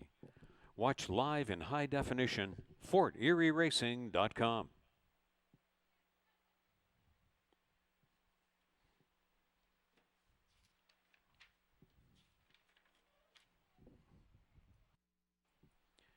In race 5, jockey change on 9 Speeding Starlet, make it Mark Lee Buchanan. Mark Lee Buchanan to ride 9 Speeding Starlet in race 5. The 11 will not go. 7 furlongs on the turf course in race 5, 18 minutes to post from Fort Erie Racetrack.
Race 5, we have a turf event, 4 fillies and mares in for the tag of 62.50. And looking at the field, I kind of looked at the morning line and looked at the runners, and I thought maybe Written and Express Banking were too low on the morning line, especially considering that this race is on the turf. So I went to runners that have proved themselves over the turf this year, and I'll start with the 6 Giovanna Ponte, who enters this race off her career best effort. She was second, beaten by just a neck in the end, and she was really flying late. Now, in her other races, she ran a respectable 4th and 5th. I mean, she wasn't beaten by that much, especially in that 5th place finish.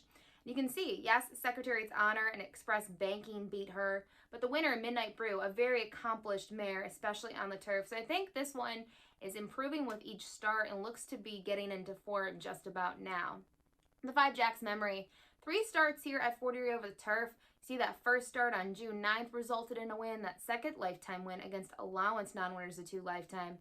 Then against that allowance non-winners of 3 lifetime, found the competition to be too tough, and I will say the top 2 in there, Capoeira and Leon Azul, very, very nice fillies and mares, so I don't want to really take anything away from a 4th place finish against them. Then last time out was in for the $4,000 tag and simply stole the race. Won by 5 3/4 in the end. Really big performance. Clearly, this one loves the 7 furlong distance, loves this course in general. Now, I do think she'll have to improve, but there's some positives with her. She's had a great year, and I like that Juan Crawford's back in the saddle because he's guided her to both of her wins this season. Finally, I did go to the 2 Express Banking. Now, this one was really impressive on the dirt last time out, going 6.5 furlongs while facing non-winners of 2 on the year. Drew off in the end, and this one has speed, which is beneficial if she's able to get to the front and kind of take command and control of the fractions. But when she's been pressed, she's struggled more. It hasn't been so easy for her. And looking at her turf races, her first one this year, that's what happened. She only finished 3rd. And then in her following one, where she was claimed out of for 4,500, she never really got that sort of trip. It didn't pan out for her, and she finished 6th out of 9. So she's one to consider. I wouldn't be shocked if she won. But looking at the morning line and kind of where I think the money's going to be, I lay Jack's Memory and Giovanna Ponte.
Riders up is the call for race 5. They're on their way to the track.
Introducing the field on Post Parade for race 5. Barrington Cito trains for Radcliffe Stable. Howard Newell hired to ride number 1, Written. Express Banking, number 2, owned by Bermuda Blue Farm and Partners, trained by Tony Adamo in the irons. Kirk Johnson. I Have Feelings, number 3, conditioned by Pierre Crete for Thirsty Stable. The rider is Nikki Alderson.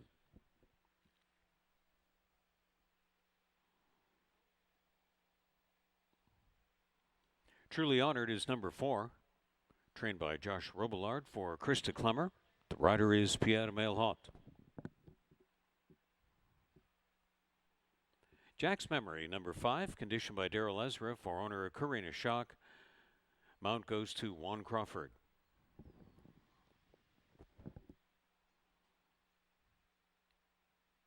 Next on parade is Hush Buffy 7 with Michelle Rainford in the saddle, trained by Scott Fairley for Ace Stable. She's 10 the Hard Way, number 8, trained by Willie Armata for Alpine Stable. Jockey is Sunny Singh. Speeding Starlet, number 9, rider changed to Mark Lee Buchanan. Campaigns for the Humber and Hayho Stable.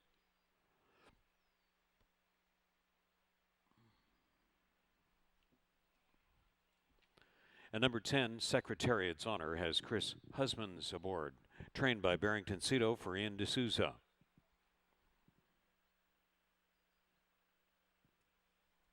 Also on the track to complete the field is Giovanni Ponti, number 6, conditioned by Ken Albu for Six Brothers Stable, and the jockey is Melanie Pinto. Field of race 5 is going to run 7 furlongs on the turf course.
Starting gate has taken position at the 7 furlong point on the turf course.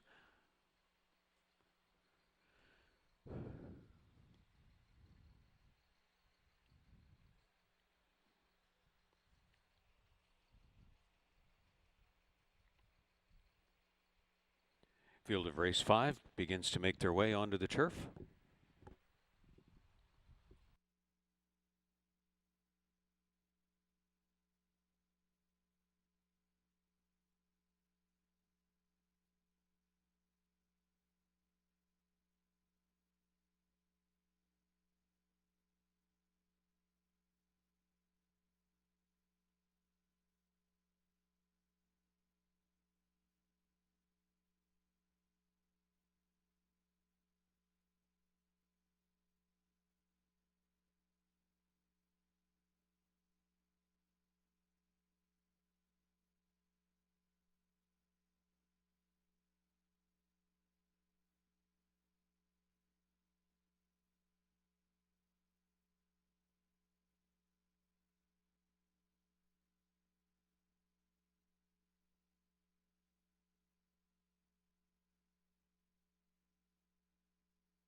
And the complete field of 10 has now all made their way onto the turf course.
Riders now under instruction to bring their horses to the gate.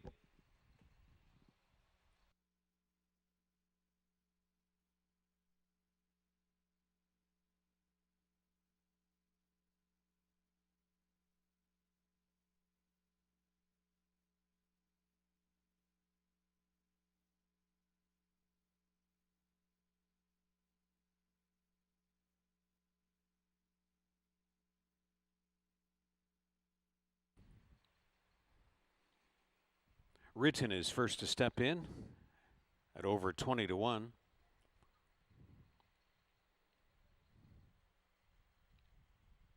Four to 5 respect on Express Banking.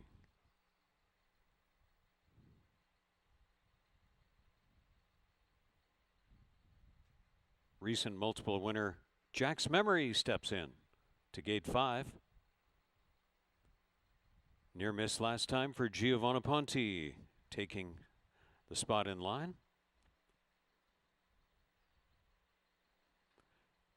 Hush Buffy and Michelle Rainford. She's 10 the hard way.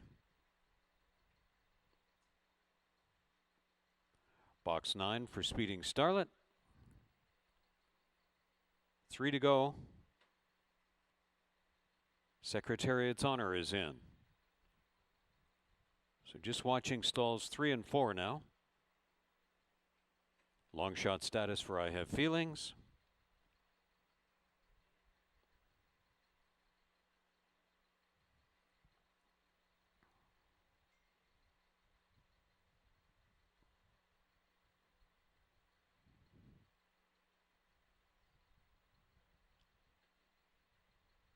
Watching for Truly Honored to take place.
Rider is off, Truly Honored.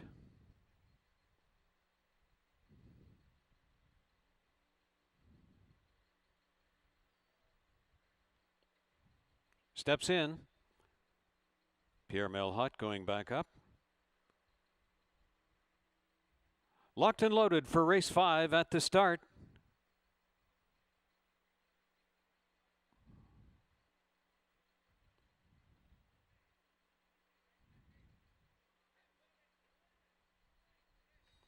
They're off. The field of 10 for 7 furlongs on the turf course, and right along the inside is Ridden. Ridden giving way to I Have Feelings. Secretariat's Honor has had a great beginning. So is Giovanna Ponti, and Express Banking is right there along the inside. Truly Honored runs to the inside flank of She's 10 the hard way. Then it's back to Jack's Memory, reserve at 8th. Hush Buffy is 9th. And 3 more lengths back to Speeding Starlet, completing the field of 10 over to this Fort Erie backstretch. It's I Have Feelings to the outside of Ridden, contesting the top end honors. Secretariat's Honor is flanking in Express Banking in a snug spot in the front 4. She's 10 the hard way runs to the outside flank of Giovanna Ponti. The next flight of 2 along the backstretch includes Truly Honored. She is at the inside of Jack's Memory, well reserved, and Hush Buffy is far back to the rear of the field. They go to the last turn after splits of 25 and a stepped up 48 and 4. On the top end, Express Banking looks locked and loaded from 3rd on the outside. I Have Feelings and Written are still the front runners to the head of the stretch, and they turn for home. It's I Have Feelings on the outside, taking the stretch lead and moving away from the tempo setting Written. I Have Feelings. Giovanna Ponti had a following trip and is wheeled out to the grandstand side. I Have Feelings. Here comes Giovanna Ponti. I Have Feelings, and Giovanna Ponti is coming. I Have Feelings appeared to get there to hold off Giovanna Ponti, and then back to Written, and She's 10 the hard way in a heart-pounding finish in race 5 in 126 and 130 to 1 might be the winning price for I Have Feelings.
3, 6, 1, and 8. Posted 3, 6, 1, 8.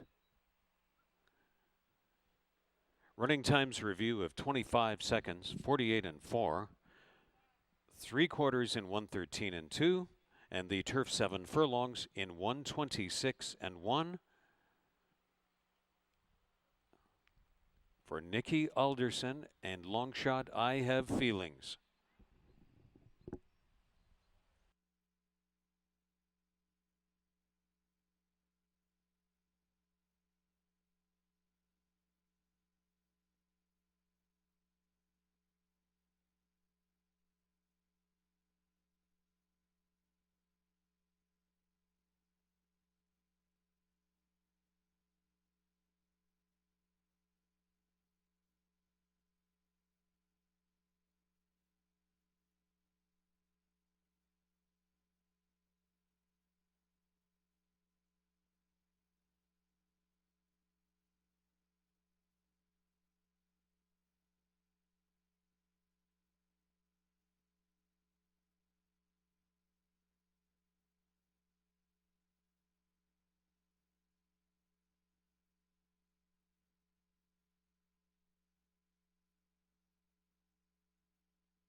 I Have Feelings returning from race 5.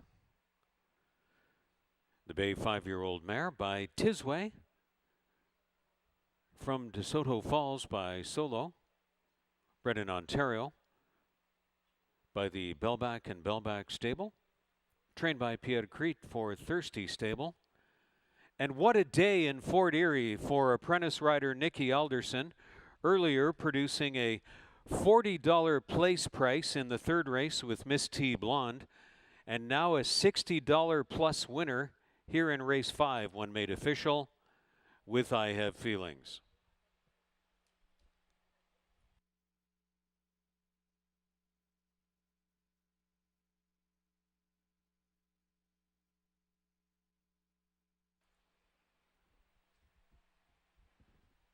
Off at more than 32 to 1 was I Have Feelings, kicking back 67.80 to win, 21.40 to place, and 13.90 to show. Giovanna Ponte 8.30 and 4.40. Written 9.60. The Exacta $524.50. The Trifecta $7,579.60. The Superfecta for $1 will pay $361 and all in the field, $6,663.60. The Daily Double ended on race 5, $364.10. Pick 3 ended on race 5, $370 and a nickel. And the dollar pick 4, $1,840.15.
Now on display, the win photo of race 5. 3, I Have Feelings on the inside, edges out 6, Giovanna Ponte on the outside. The win photo from race 5 now on display.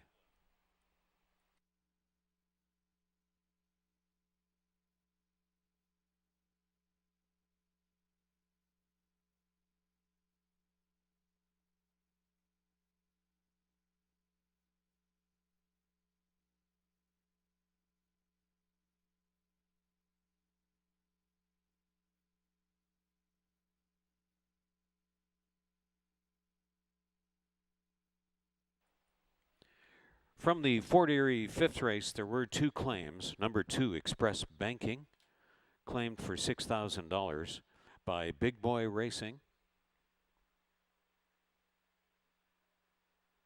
New trainer Jen Davis. 5, Jack's Memory, claimed by Bruno Schickadance, going to the care of new trainer Elliott Sullivan.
With the cancellation and postponement of today's 6th race, we'll be moving on to the Jackpot High 5 event. The carryover pool into this race, $56,547. That's $56,500 plus. The Jackpot High 5 event is next from Fort Erie Racetrack.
from Fort Erie Racetrack has become necessary for the steward's cancellation of race 6 on the program.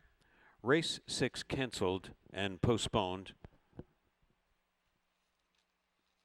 The 7th race, scene of the jackpot high five, is next.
Race 7 wraps up the card, a claiming event for fillies and mares, going 5.5 furlongs over the dirt.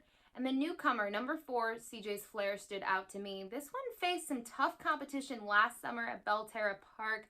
Picked up a win, picked up a second, was doing everything right at a variety of distances. Now, later in the year, she raced for lower tags at Mahoning Valley, but was still very competitive, had a second, and then 2 starts back, picked up a win on December 16th. In her 1 start this year, which came on the 5th of July at Mountaineer, she simply tired in the end and just managed to hang on for 3rd, beaten by 4.25 in the end. So I think this is a good spot for her. Second time out, I expect some improvement as well. The 8, I Miss You, ran a really big race last time out on the turf, going 7 furlongs. Just missed in there by a very slim nose, and I like that she was closer early on compared to some of her other turf races, but that's what she does on the turf. She typically does close from off the pace, and she tries to do the same thing on the dirt. Now, looking at her races here on the dirt, she's 5 for 6 in the money. You know, she likes this distance, and I just think I like seeing the same rider aboard her today. I think she seems like she's on the up and up, and she's only making her 3rd start, so maybe she's just needed some time to get back into form. Finally, another one making her 3rd start is the 7, Orphan Queen. And she's been the favorite in both of her races this year, and she certainly disappointed in her first effort and then obviously improved last time out here on the dirt. Looking at the turf race, I didn't think they went that quick, at least not quick enough for her to race that poorly. And maybe she just wasn't fit enough, so, I kind of gave her an excuse that day.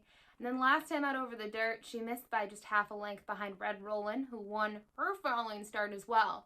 So at least I like to see that Red Rollin's been like a tough competitor. But for me, Orphan Queen, I think she's going to be a short price again, and she's yet to really show me that she's the same horse as she's been in years past. So kind of went in a different direction, hoping to get a better price.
They're on their way out for race 7.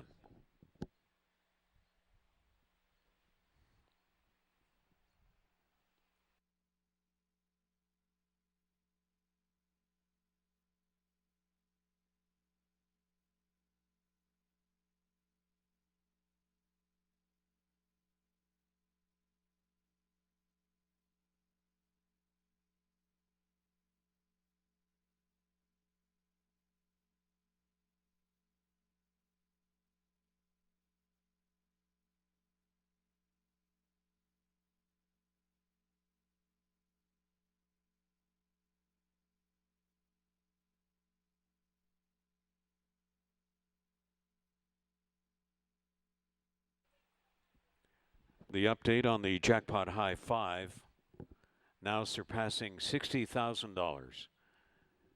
The carryover and today's pool now topping $60,000 for the Jackpot High 5 wager on race 7.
Here's the field.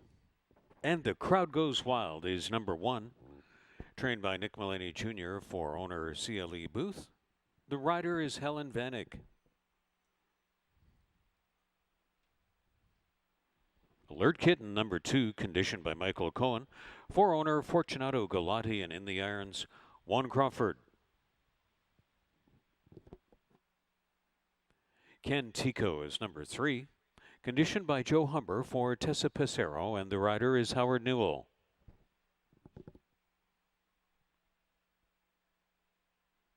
CJ's Flair number 4, campaigning for Elliott Sullivan with Emil Ramsamy. Bananarama's number 5, trained by Sam Melli for Jeff Boyce. Rider is Sunny Singh.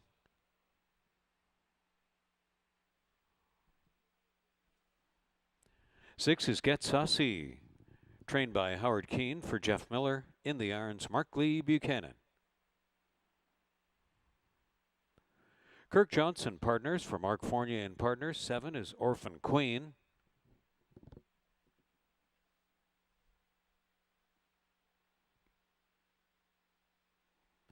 I Miss You completes the field. For Stephen Cathcart, it's Melanie Pinto.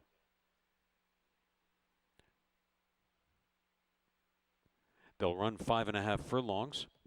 Over $60,000 up for grabs now in the Jackpot High Five pool.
The starting gate is in position at the 5.5 furlong point for race 7.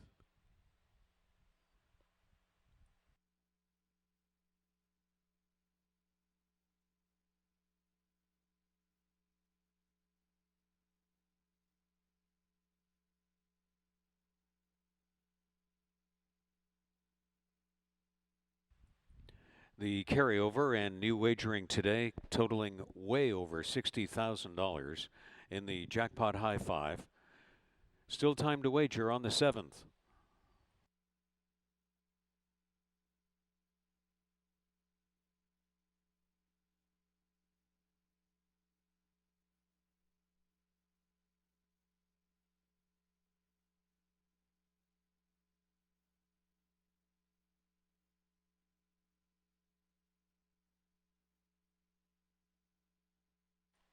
Riders now instructed to take their horses to the gate. Time winding down for 7th race wagering.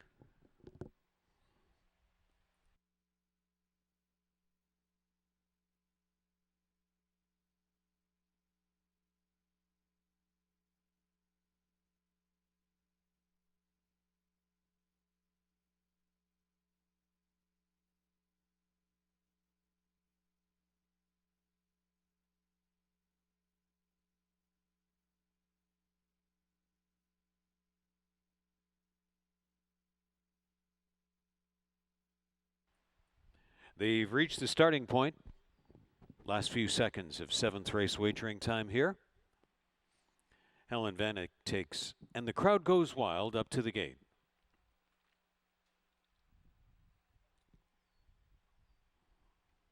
Alert Kitten is priced at 5-1, moving toward the gate.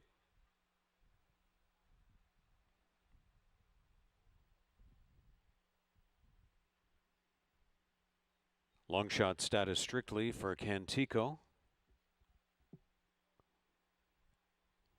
2-1 co-favoritism, CJ's Flair.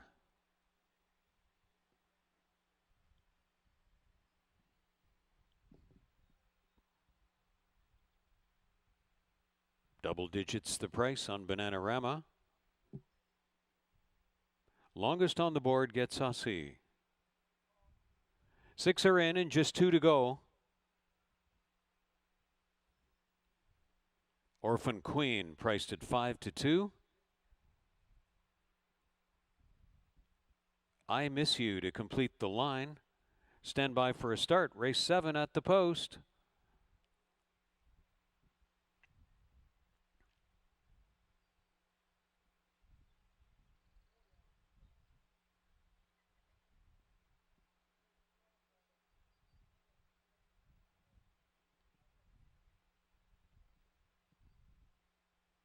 They're off. And tentatively away was Bananarama with Cantico. From the outside, Orphan Queen flashing a ton of early speed. And the crowd goes wild, is right there along the inside. Alert Kitten runs up on the pace. I Miss You on the outside is 4th. Bananarama back on through in the front 5. CJ's Flair among the favorites was only 6 best away. Gets Saucy is 7th. And Cantico completes the field. Running up on the outside is Orphan Queen. Orphan Queen insisting on taking the lead, but paid a pretty big price to be there over, and the crowd goes wild. Moving up into 3rd is Alert Kitten. Bananarama recovering 4th.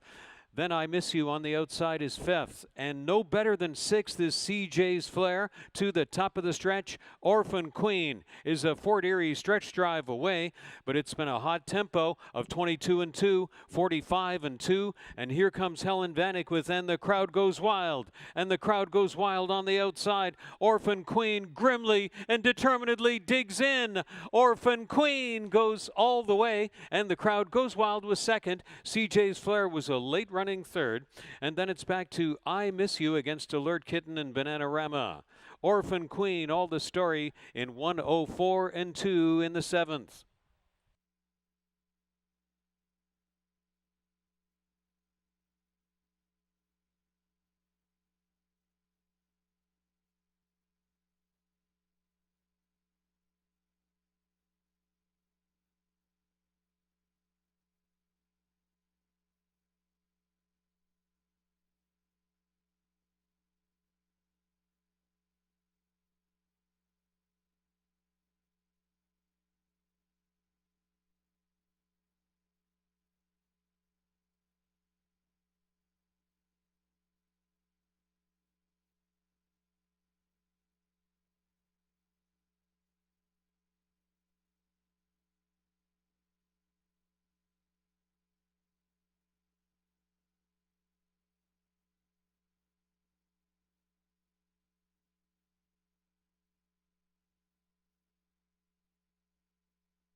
7148 is posted, unofficial, and fifth place still undecided amongst 2, 3, and 5. 7148 is unofficial.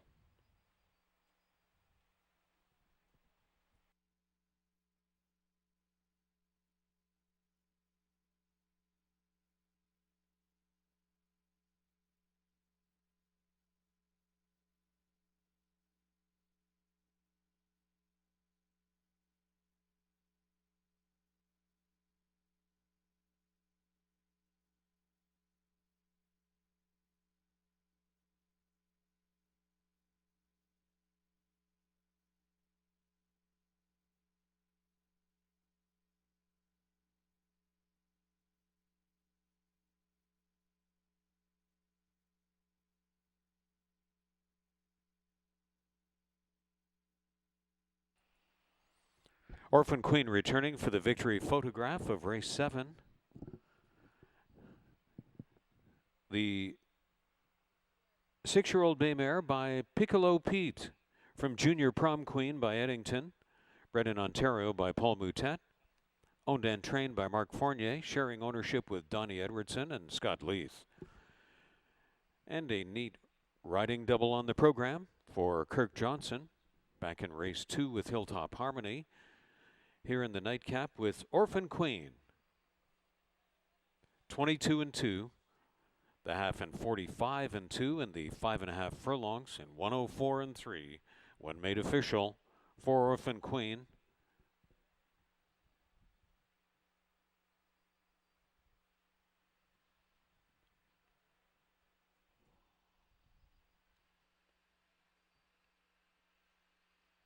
In the Jackpot High 5, Alert Kitten number 2 finished 5th. So the Jackpot High 5 winning combination 71482 for $125.85 this day. There is a carryover to the final race next Monday, $62,297. That's the Jackpot High 5 carryover to the final race next Monday. $62,297.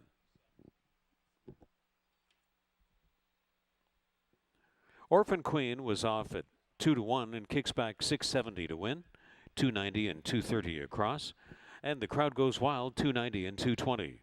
CJ's Flair 460. The exact to 1430, the trifecta 1920, make it 2920 on the try. The dollar superfecta 714 and 8, $40.40. Jackpot High 5 comes back 71482 for $125.85. And the Jackpot High 5 carryover to next Monday's final race over $62,200. Because of the postponement of race 6, no rolling double, no pick 3, no late pick 4, and no pick 5. This program all refunded.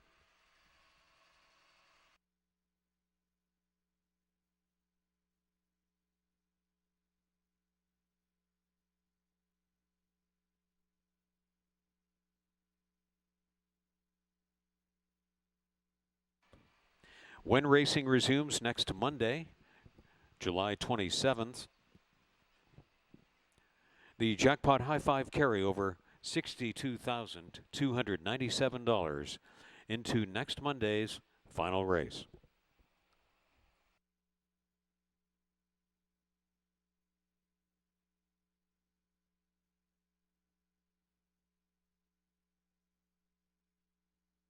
Now on display, the 4th place photograph from the 7th race, showing number 8, I Miss You, finishing 4th.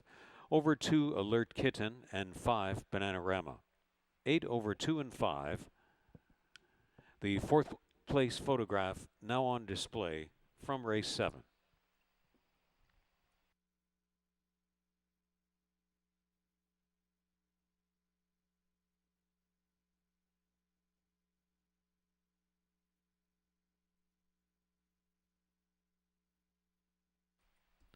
Our live racing schedule Every Monday and Tuesday, first post 1:10 p.m. with the pre-race show on the air at 12:35 Eastern.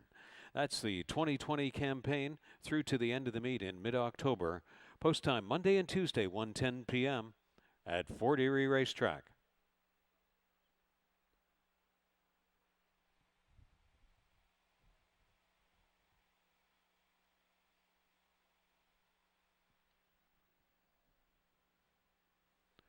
Be sure to check out hpibet.com and join for free today. Get $100 when you bet $100. Your membership includes the HPI Bet Rewards program. You can watch 4 tracks at the same time, wager on almost 500 tracks from around the world, and you have the ability to wager online or on site at any time. Check it out and join for free today. hpibet.com. Our weekly highlights and replay show is every Thursday evening on Your TV Niagara. It's on the local Cogeco system on cable channel 700 in Fort Erie, Welland, Niagara Falls, and the entire region. Post time from Fort Erie Racetrack on Your TV Niagara, cable channel 700. Catch it every Thursday evening at 8 p.m.